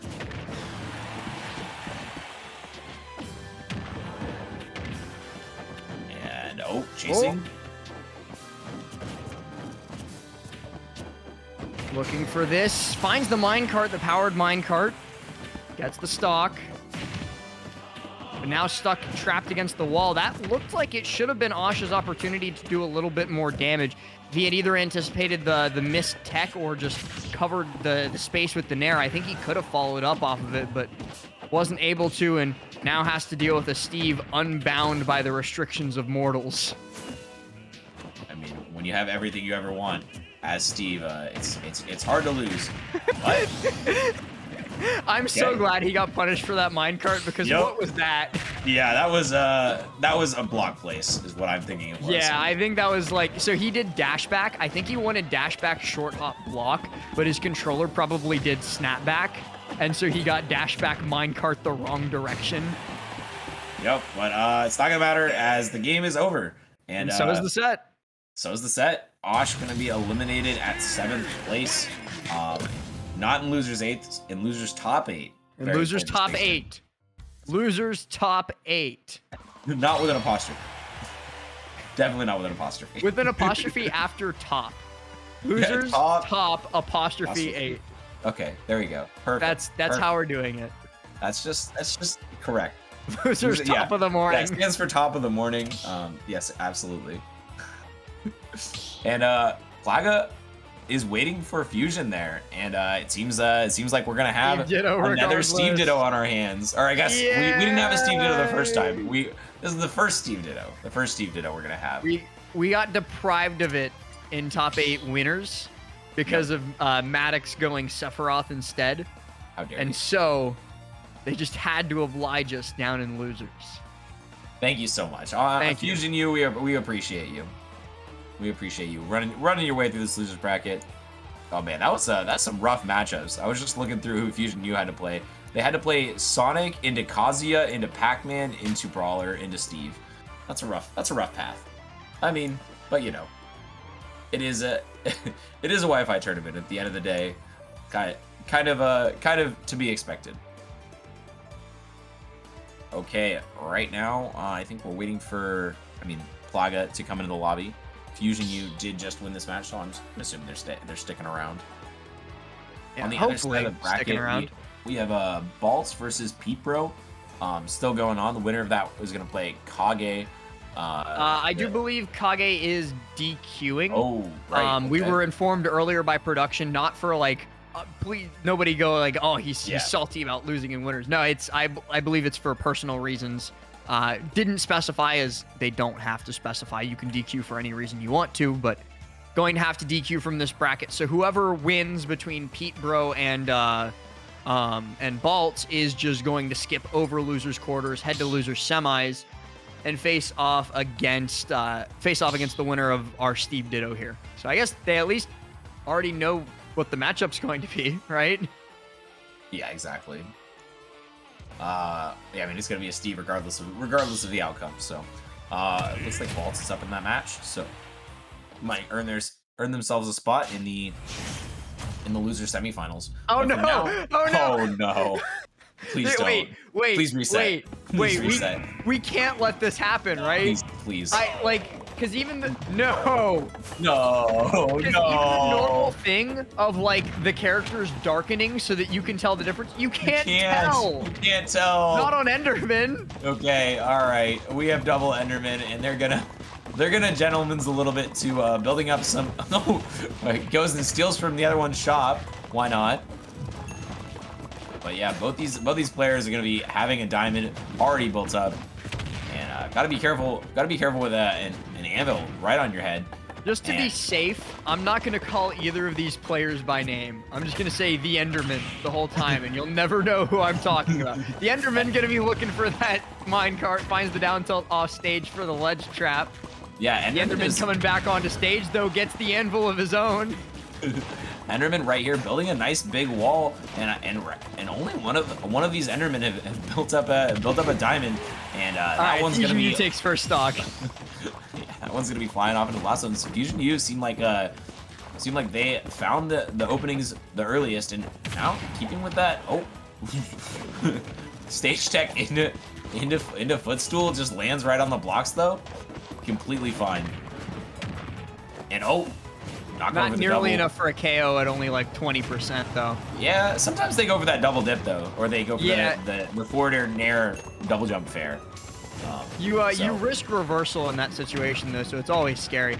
I'm still in disbelief that they didn't reset after recognizing that both of them went Enderman, because I think this like has to be worse on the players for us too. Like, oh yeah, when they're face to face in a scramble situation, I'd lose track of my character. He's standing on the pressure plate, but wait, he was on top of the pressure plate. Literally did the animation from him standing on it. Like it went down and then went back up, and the TNT didn't explode. Yeah, I'm not quite sure what happened on that one. That's definitely interesting. Oh, okay. Are you dead? Nope, you're fine. Nope. You just go straight under that. And he's Steven. That's what he's doing. He's Enderman. Endermanning. He's Endermanning.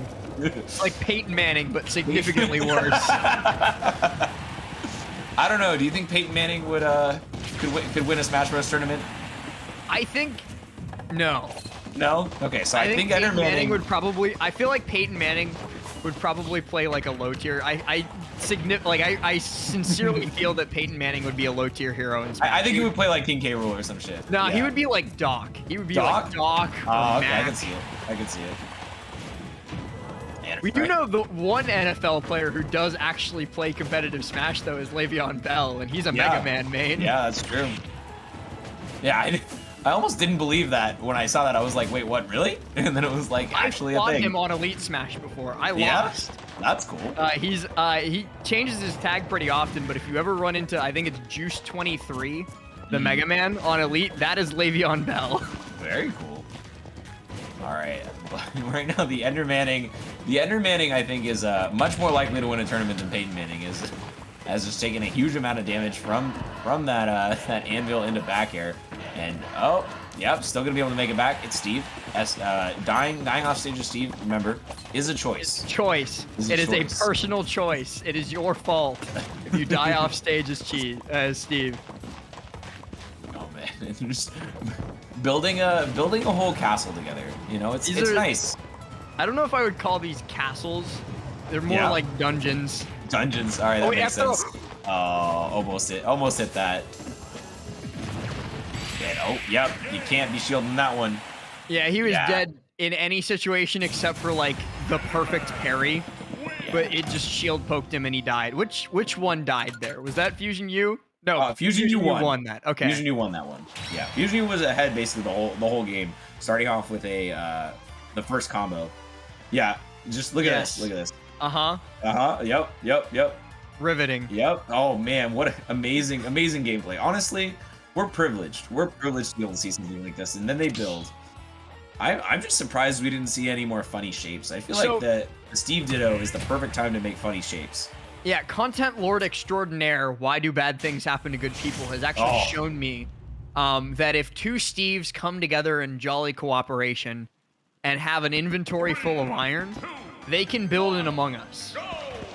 But you need iron, because otherwise the Among Us will degrade too fast. Yeah. So if you both have full inventories of iron, you can build the Among Us, but it takes a lot of coordination. It's apparently the hardest thing a Steve can do in bracket. Yeah, harder than winning a major. Yes, true. No. Listen, all I'm saying is Onan didn't build a single Among Us at SmashCon. Yeah, I mean, Onan won a major and did not build an Among Us. Which one's harder?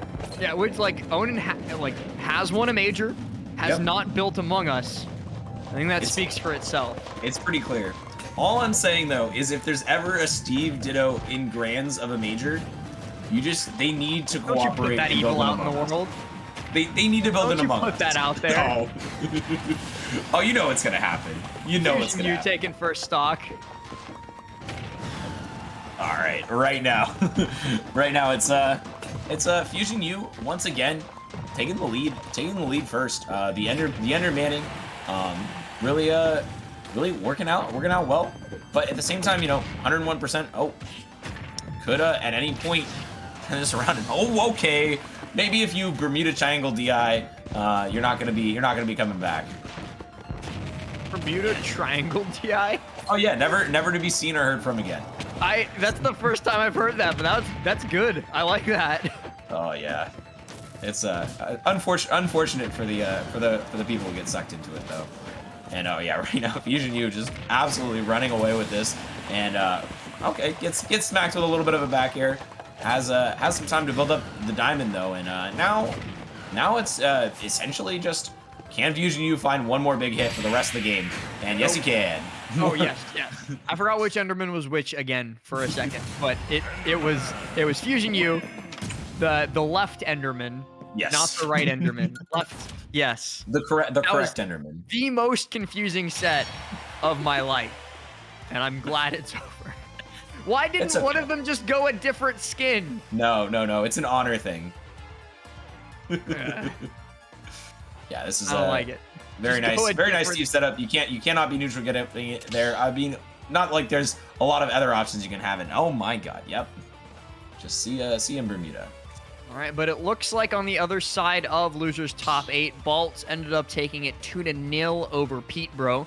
That's Pete Bro out of the bracket at 7th after running a gauntlet of Steves, unfortunately. Poor Pete Bro. Yeah, all right. Well, Baltz. Speaking of a gauntlet of Steves. Yeah, Baltz has is 2 in a also row. about to fight Fusion U now.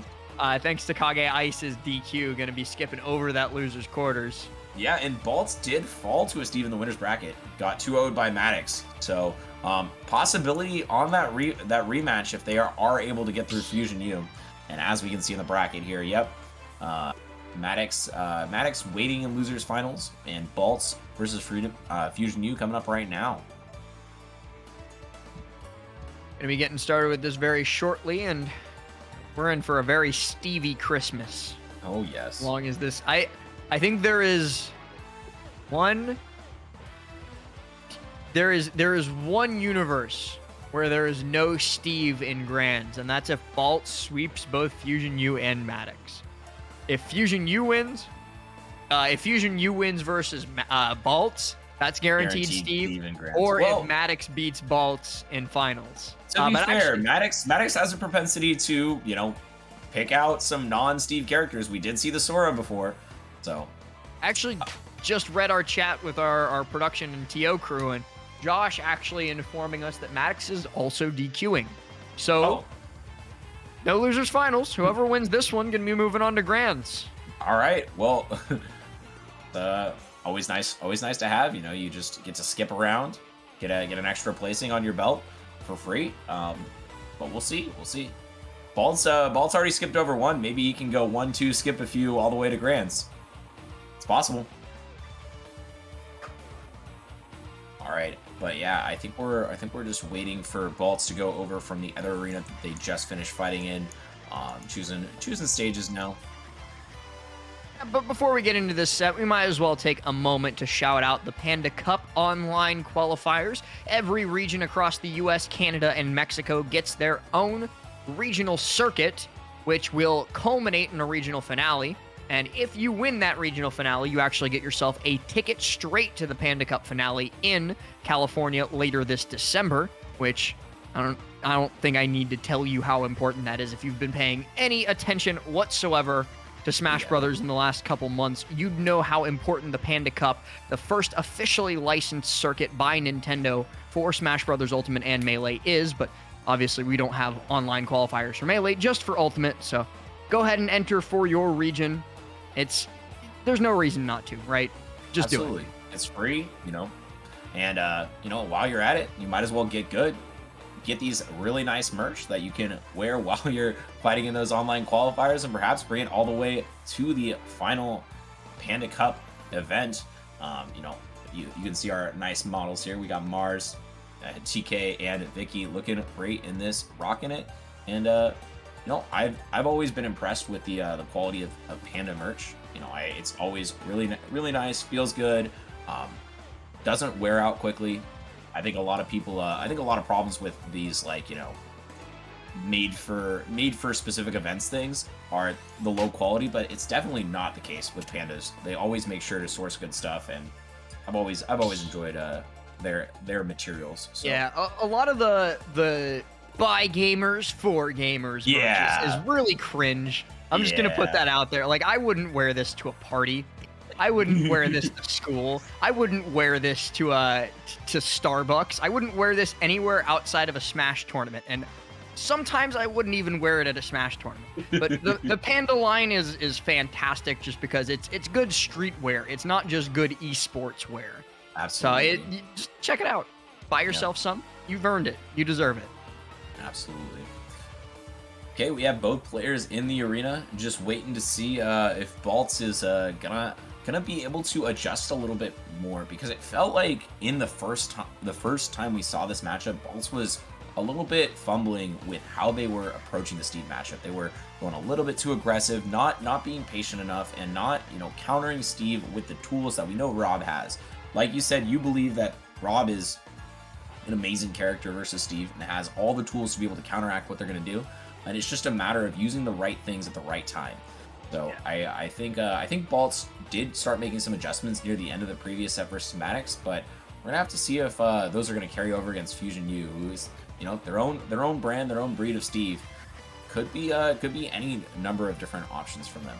I know I saw Fusion U went for a lot of that nil 1 F smash just in neutral to catch somebody jumping.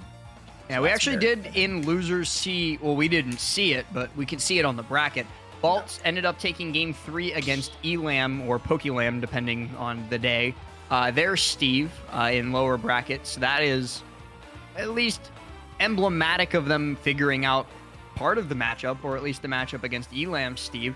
So maybe they go into this match against Fusion U, a new robot, a new man, ready to come out swinging, ready to head to grand finals to take on Mr. Cheese. Or maybe they just get Steve play again. 20 characters this bracket.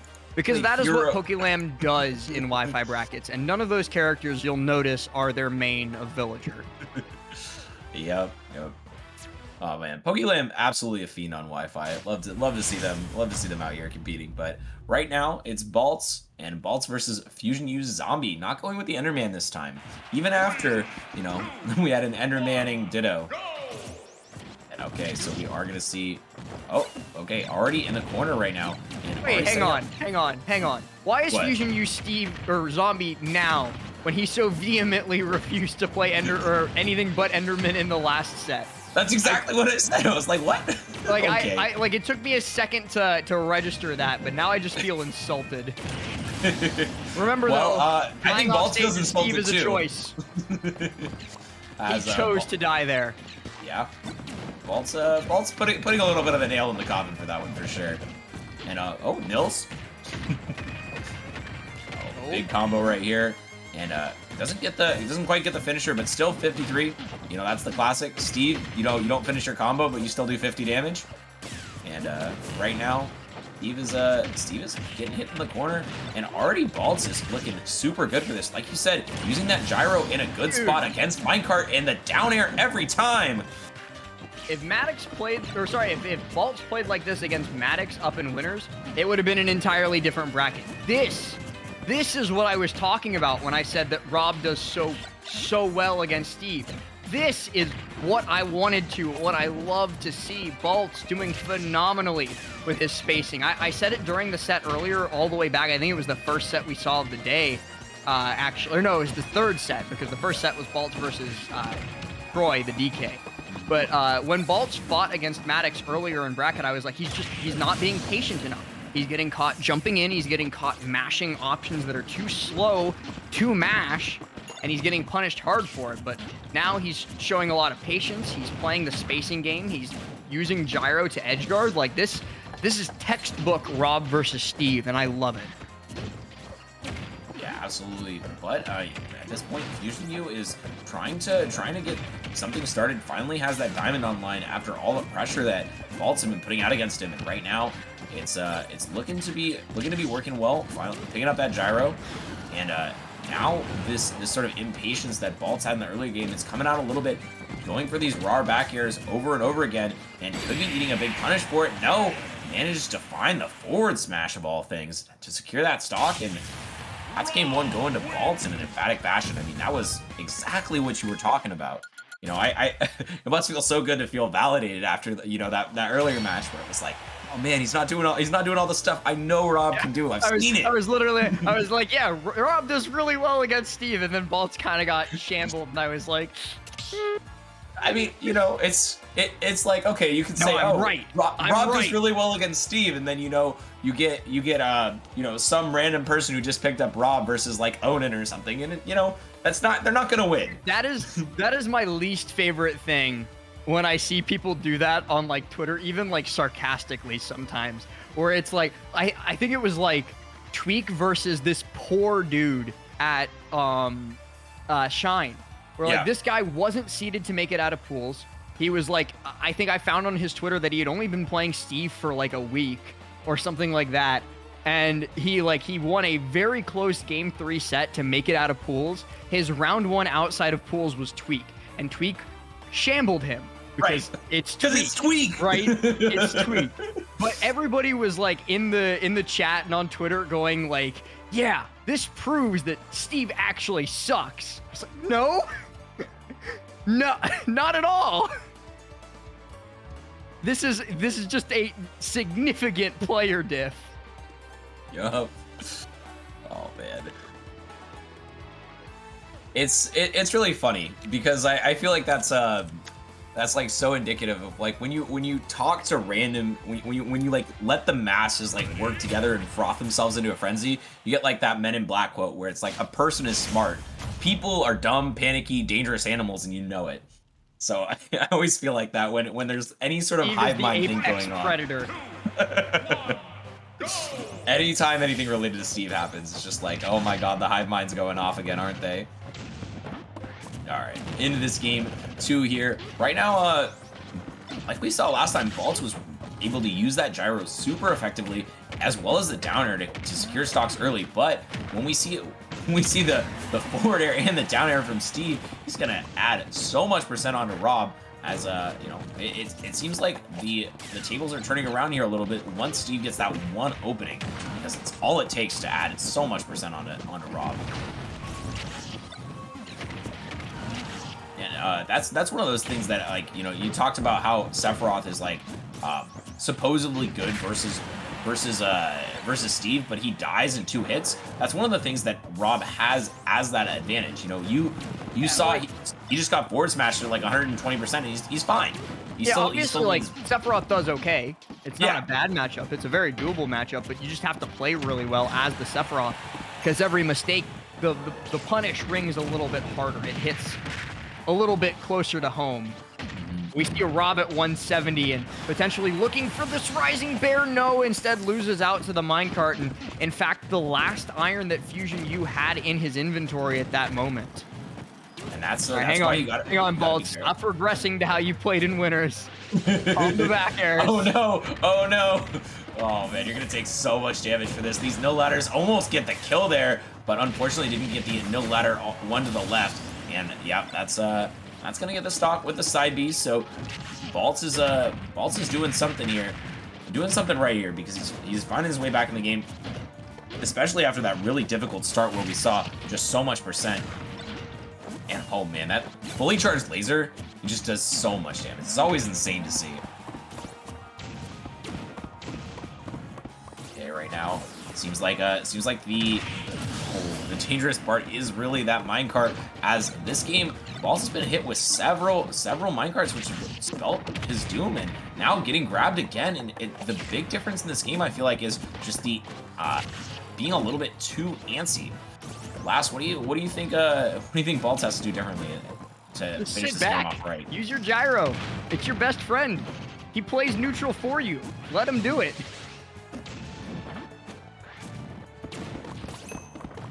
There you go.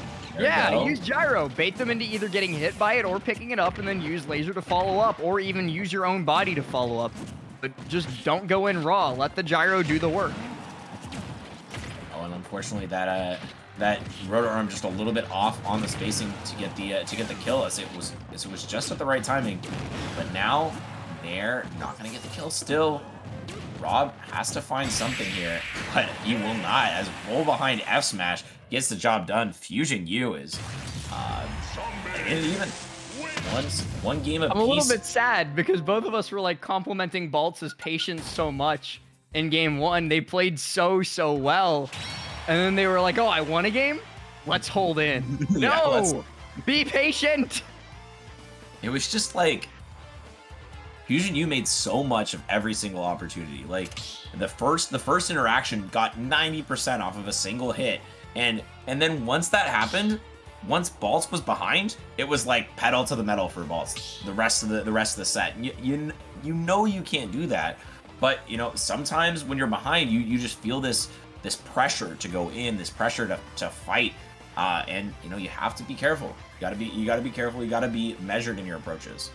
But really good stuff to Fusion U in that game number 2 because yes, Baltz was being a little bit over aggressive, was pushing a little bit too hard in neutral, but you don't win just off of your opponent being too aggressive. You win off of punishing that aggression, and Fusion U did a phenomenal job of calling out a lot of those approaches and a lot of those landings to get those punishes. But now, the question is, will we see game 1 Baltz, or will we see game 2 Baltz? And looking like a little bit more of the game 1, as right now this aggression has been paying off. Gets the 90% already. Yeah, love that. And who gets the regrab, down throw, up tilt, up air? Is he gonna DI right? No, you're not. And Baltz gets 0 to death by Fusion U. Oh, sorry, the other way around. That's game 1 Baltz right there. And still completely unanswered right now. Baltz is finally gonna get the receiving end of these up tilts, and 68%. That's the big combo that Fusion U is known for. But still not gonna get the stock with his up smash. And Baltz is nope, not gonna find an opportunity to get back. Fusion U just still rejecting at every turn. And okay, yeah, that's not what you wanted. Ooh. Anvil connects there, takes the stock out, but tries for the turnaround up smash, and he's gonna eat 43% for his hubris. That's unfortunate for Baltz. Still has the lead though, going to be able to make use of that laser to lengthen it a little bit more despite the minecart flying his way. Gets a grab here as well. Fusion U shown himself, at least so far, not capable of DIing the up air correctly, so we'll see if he does it this time. And Can you explain to me how to DI the up air? Just curious. What was that? Can you explain to me how to DI the up air? So you go the opposite direction that Rob is facing if you're in front of him, or the same direction that he's facing if you're behind him. What if he drifts? Then you die. Okay, got it. You just gotta you gotta pay attention to drift. Yeah. Okay. Yeah, it feels like a lot. It feels like No, every time. It's not easy to DI right every time, but come on, Yeah, at least once, right? No, yeah, exactly. Okay, but right now, Fusion U is a little bit behind, but still at any point could get the stock. Is trying to build up some resources, wanting to get a little bit better set of tools, gets that diamond, but isn't going to have time to actually build it right now. And pressure is really high, but okay, gets that down air, and that gives the space for the diamond tools to be built. Now we're basically sitting in an even game. Vaults could at any point eat a huge punish, and we do see the gyro into grab, into the forwarder, and resets. But 72%, huge damage off this diamond, and we are, like I said, completely even. Right now, gets the grab, down throw, up tilt, up air. Oh, misses the up air, and that's going to be a new lease on life for Fusion U. And, oh, the gyro interrupting things. Yeah, never want to be doing that. And oh, wow. The back air just going to be just high enough to avoid that forward smash. I need that in slow-mo.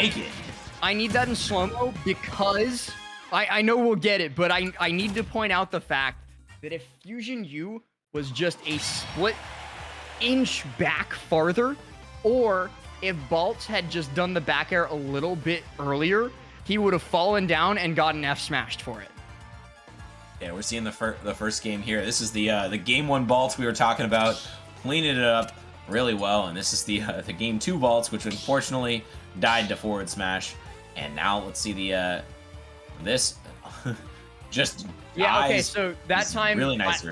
I paid more attention to it. He Baltz drifted and Fusion did not DI it correctly. Yep. But yeah, right there. Let's see this one again. So close. Yeah, and okay, so builds the wall. Tries to go for the F smash, and oh wow, he was so close to hitting. Oh man, that's my little lesson to you, Jet, and to everybody in chat watching. If you didn't know how to DI Rob up air, if he's not drifting away, like DI push the stick the way Rob is facing, right? If he is drifting and you end up behind him, opposite direction.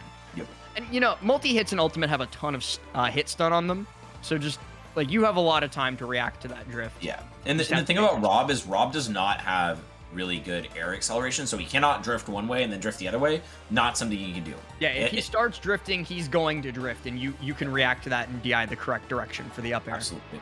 And if you don't DI the up tilt, it actually helps. You don't want to DI the up tilt because that makes it easier for Rob to cross you up. Yeah. So, yeah, good little lesson there, and that's honestly a huge deal because Rob is such a big part of the meta, and like not dying to up tilt up air is really important because of how often Rob is going for those tomahawk grabs, because you're shielding so many of his options. So it's like, okay, Rob gets these tomahawk grabs, gets a confirm into the grab. Sometimes you get the down tilt into the grab, so not dying at like 80% is very important. Yeah, so that is going to be Baltz moving on into grand finals to face off against Mr. Cheese, and just completely somehow circumventing the Steve Grands. Yeah, all these Steves in bracket, and none of them made it to top 2. I mean, that's some people might be happy about that. Oh, they actually have played before. Okay. The Wi-Fi series number 56. I wonder. I'm looking up when that was. I need to know. It's Friday. I'll tell you right there. It's Friday, 6:30 p.m. EST. Okay, that's not what I meant, but good answer. It was May 6th of 2022, so 4 months ago. Not that far back. Not that. It was still this year. Yeah, decently recent set. Hey, Kangar Dongatron. Shout out to Kangar Dongatron. He had to get one last appearance. Of course. And look at these, the two DQs getting in. Hey, doesn't matter how you do it, but getting into top 2, and look at this, 202nd seed for Baltz. I mean, coming out of nowhere to get into grand finals has got to be impressive. In case you weren't listening in earlier, both Kage Ice and Maddox did have to DQ for personal reasons. I'm not sure what those personal reasons are, but both of them, after dropping down to losers, said, hey, I'm going to DQ, I'm not going to play. And of course, that is their choice. We can't force anybody to play in a Wi-Fi tournament, right?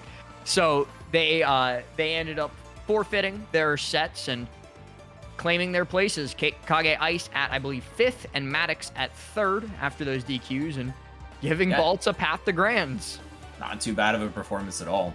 And, you know, Baltz will take that. I mean, Baltz probably wanted the rematch versus Maddox, but I don't think the rematch is as important as getting the grands. So they're definitely going to be taking this all the way to the bank, and we're going to see if they're going to be able to fight against Game & Watch. And this is definitely a lot more of a common matchup than I think a lot of the other ones we've seen today. Game & Watch versus Rob is relatively explored from my understanding. Yeah, and I for anybody who doesn't know, this is potentially, if not Rob's worst matchup. Yeah. I have seen non-stop complaining from Rob Baines about Game & Watch. Shout out to 8-Bit Man, who has played against Meister, I think, 22 times, and is 0-22 on Meister. Yeah, Meister, kind of a Rob Slayer. I literally saw Zomba go Link when he fought Meister in bracket, because this matchup is just... yeah. But so far, Baltz with the lead. Yeah, and I mean, the thing about you know, matchups, and even when they're really bad, it doesn't mean they're not doable, right? You know, there's always a chance. And I don't like, you know, I don't like when people are like, oh, you know, I can't ever do this matchup without giving it at least, you know, an honest try. So there is one matchup in this game that is undoable, and that is Snake versus Ganon. That is, you know, a lot of people tell me that they're like, oh, Pika's got to be Ganon's worst matchup, but no, it's definitely Snake. I totally agree. By a lot. Yep. Before DLC came out, I actually played Ganon Roy were my two mains. Yeah. Then I picked up Byleth when Byleth came out. But I can speak from a lot of experience. I've beaten Pikas before. Yep. I've never beaten a Snake that like didn't pick up Snake 10 minutes before our set. With Ganon, at least. Like that matchup is just straight up 100-0. It's really bad. But anyway, this is not that bad. Wow, what? He takes first stock with landing Nair. All right, how did that beat out up smash? I don't know, but it did. All right, but the key is going to take the stock, and we're playing Smash 4 again right now as these two players sitting completely even on the second stock. And okay, nice approach there. And a lot of times Mr. Cheese has been really reliant on this bucket all throughout this top 8. And I'm wondering how much Baltz is going to be able to punish that. As we can see, going for an air dodge. Maybe that was an attempted catch. Definitely, of the he gyro. tried to Z catch that, but did not do so successfully. This down tilt's been serving Baltz very, very well so far. I also like that he's angling the laser every time instead of sending it directly at Mr. Cheese, because he knows that Mr. Cheese is probably just going to pull out bucket in place. So he's like, all right, I'm going to either bounce it off the ground or angle it up. That way you have to move to get hit by it. And so either one, it misses, or two, it doesn't hit bucket and get bucketed. But what does hit is that up air. Yeah, and once again, Baltz going for the DI mix up there. It looked like he was going to drift, but he actually didn't go all the way through Mr. Cheese. So Mr. Cheese went for the DI the wrong direction, and Mr. Cheese has this full oil panic up, but it looks like he might be trying to save it for the next stock. I'm wondering if that's the right idea. Probably doesn't want to take the 143 stock with fully charged oil panic. It would just kind of feel like a waste. Would rather use that for final stock, and especially if he's going to be able to get that fair, which he does then and there. Yeah, I mean, eventually getting the stock, so definitely a good thing to see. But at this point now, I believe there are several confirms in oil panic that Baltz has to be really worried about. I mean, I think down throw does it right here. Yeah, I think you can go down throw into oil panic. I think sometimes you can go down throw near oil panic if they DI wrong as well. So, the nair into empty hop, definitely scary with this glowing. I'm wondering when he's gonna pull the trigger, because he's had it for so long. There we go. Yep. Waited for Baltz to hit any button towards him, and it was like, all right, my move is way faster and way stronger than you. And unfortunate for Baltz there, going to be caught out by the oil panic as they try and get any form of a ledge trap or an edge guard, but that puts Mr. Cheese on tournament point going into game number 2. But despite what we were talking about how, you know, hard or bad that matchup is for Rob, made that look close. If not for the oil panic, it was very doable.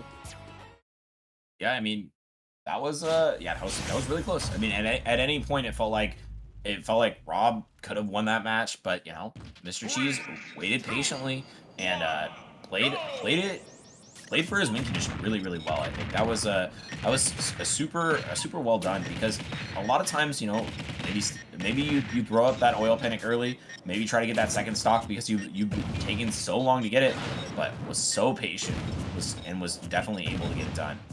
So nice job there. But right now, it's looking to be rough for Baltz as Mr. Cheese takes an early lead. You definitely don't want to be behind against Game & Watch, because that's how you play directly into his hands. You run at him a little bit too much, and he will eat you alive for that. Coming down onto the stage, trying to find some landing, but I feel like that's what Mr. Cheese has actually really been lacking in this matchup that makes it so hard for Rob. Game & Watch has so many coverage tools to stop Rob from being able to land on the stage, and you're on FD, for goodness sake. Like, there's should be nowhere for a Rob to touch down on the ground, but touchdown he does, and scores a touchdown at that, using the back air. Yeah, it's just going completely over the top to want to avoid these edge guard and ledge trapping, anything like that. The key on your head, still not going to do it. 168%, and Baltz is so high up in the air. Finally going to die to an aerial, and that's one way to get it done. Eventually that does start killing. And lots of damage. Not gonna get the 0 to death here. I've yet to see Baltz land the true 0 to death. We saw earlier there was a 0 to death, but it was multiple neutral interaction wins, so it wasn't just quite that. But still haven't seen the full gyro combo. I know it's very difficult to do on Game & Watch though, so not super surprised about that one. Oh, just barely missing the back air, but chasing off towards the ledge. He wants this back air so bad, Jet. Look at this. He really wants it. 5 in a row. Oh, Do it again. This time goes for the tomahawk and goes for an up smash, trying to bait out a no mash. One interesting thing to note is Baltz has not used laser this entire stock. He let Mr. Cheese get to three ticks on the bucket, but since then has just completely stopped using laser as a tool at all. But yeah, he died to oil panic last stock last game. Doesn't want to have it happen to him again, and finds that raw bear while Mr. Cheese is distracted by the gyro. That's going to result in the stock. Good up piece from Mr. Cheese to get out of dodge. That's Game & Watch's strongest tool. Yeah, for good reason. Absolutely. Been using that to great effect against the landing neutral airs that Baltz likes to do. And honestly, I like this strategy from Baltz. It's like, don't give your opponent their win condition, because that was exactly what Mr. Cheese was playing towards last game. It's like, okay, well, why would I ever give you the last neutral B? Like, that's all you need to probably win this game. But right now, it's just like, I can sit back, I can throw gyro. If you reflect it, it doesn't do anything. And eventually, I'm going to find some neutral wins. You can't stay back forever. So I'm really liking this trying to stay back forever, but yeah, this chip damage is starting to mount. He's at 34 right now 44 thanks to that additional nair hit, and then 45 from the bubble damage in the blast zone. Oh, the up smash knocks the gyro right into the sky, but still gets hit by it. And yeah, he loves using these back airs. This is maybe we should be calling it the balls air, because. So let's not. But we have a whole PG stats video. We can't rebrand at this point. There's a whole PG stats video about the Zombear. Right. It's a little bit less successful, it feels like. Zombear's accuracy a little bit higher. Baltz right now is looking to be looking to take that game though. I mean, despite throwing out 7 back airs in a row, landed a couple of them. The eighth one was the charm. The eighth one was the charm, and yeah, Mr. Cheese never really found a way in. Yeah, I mean that's like the real secret to it, right? Like you can say like, oh, if I had just hit that one back air, everything would have been different. And yeah, that's true. But Baltz actually did hit that one back air. He was like, this one for sure. Okay, no, this one for no. Oh, this. Oh, one more. One more. Okay, what? Let me try it. It's like when Smash Yes! players say one more game. It's like, oh, just one more. One more than Emergency best of 5. Emergency best of 7. Emergency best of 9. Oh, okay, and yeah, this is gonna be game 3. We're gonna see if Baltz will be able to use that back air another 8 times in a row and get this game, or if Mr. Cheese will clean it up and make this their bamboo battle.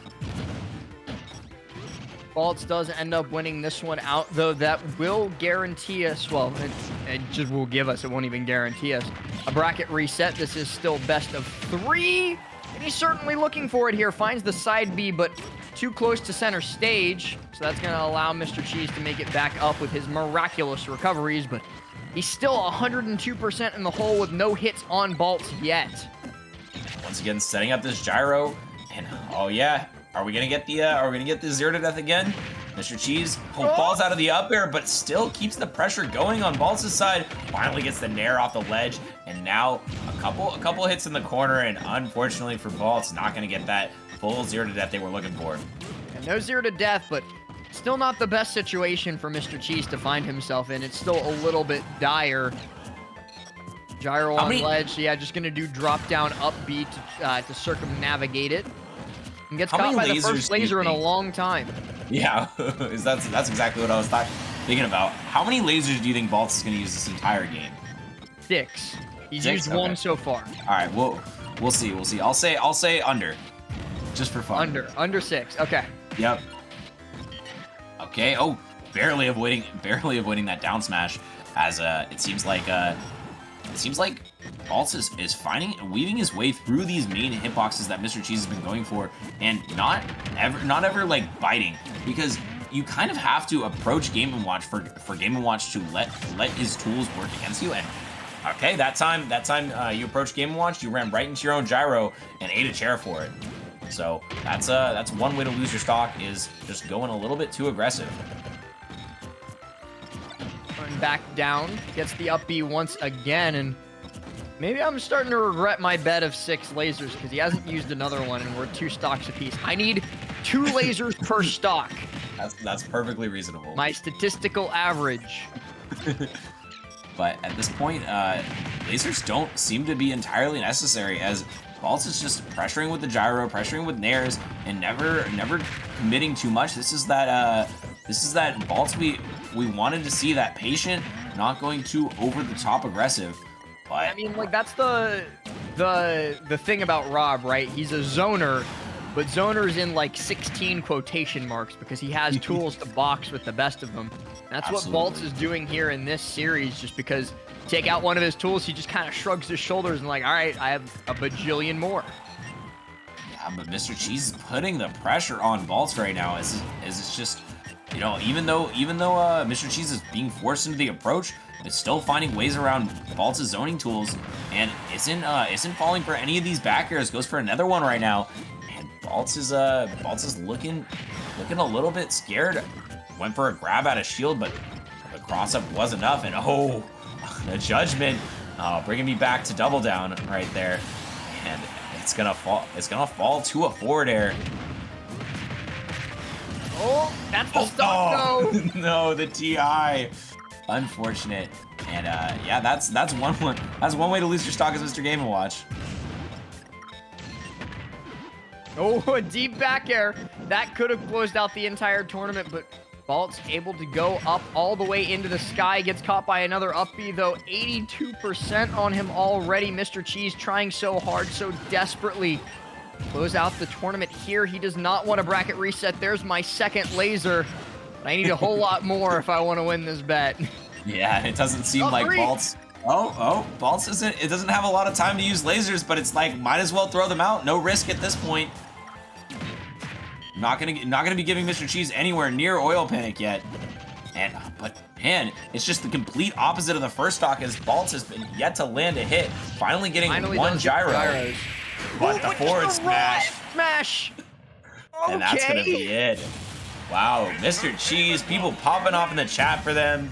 Apparently they won. I think that's who they were talking about. They won the NEPA Northeastern Pennsylvania Arcadian this last weekend. So good for them. Let's go, Cheese. congratulations, and they're gonna be the champion here. If you gave me Bamboo Battles 100 number guesses 83. on what NEPA Arcadian stood for, Northeastern Pennsylvania Arcadian would not have been in those 100 guesses. It's funny because I actually know somebody who told me about NEPA because they were living there for a little bit. They were actually studying to become a priest at a.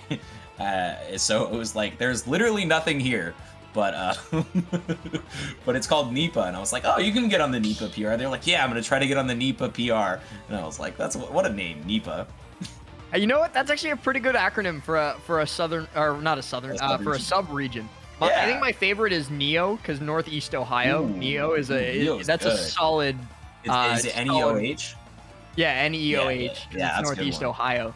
That's like probably the best like regional acronym that I know of, just because it sounds cool. But That's NEPA's not bad. Yeah, I like and NEPA. shout outs to Mr. Cheese, NEPA's hero, apparently. Yeah, apparently.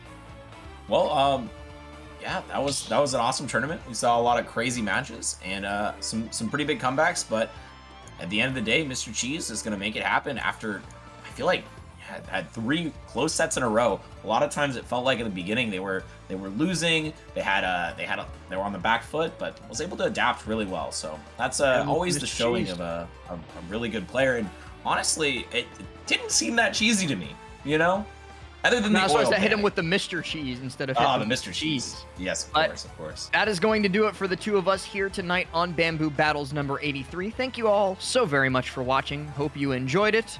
And I'm stalling for a little bit while I make sure we don't have to do slides. Yeah, Okay. that's gonna be it for us. That's Make it. sure to check out L4st and myself on Twitter. We got the things over there and over there, something like that. Yeah. I can't And, reach into this box. My hand yeah. gets cut off. It's Yeah, unfortunate. unfortunate. I can't. It's that way. It's that way. Yeah. But anyway, thank you all so very much for watching. We'll see you next week for another Bamboo Battles. Peace. Peace.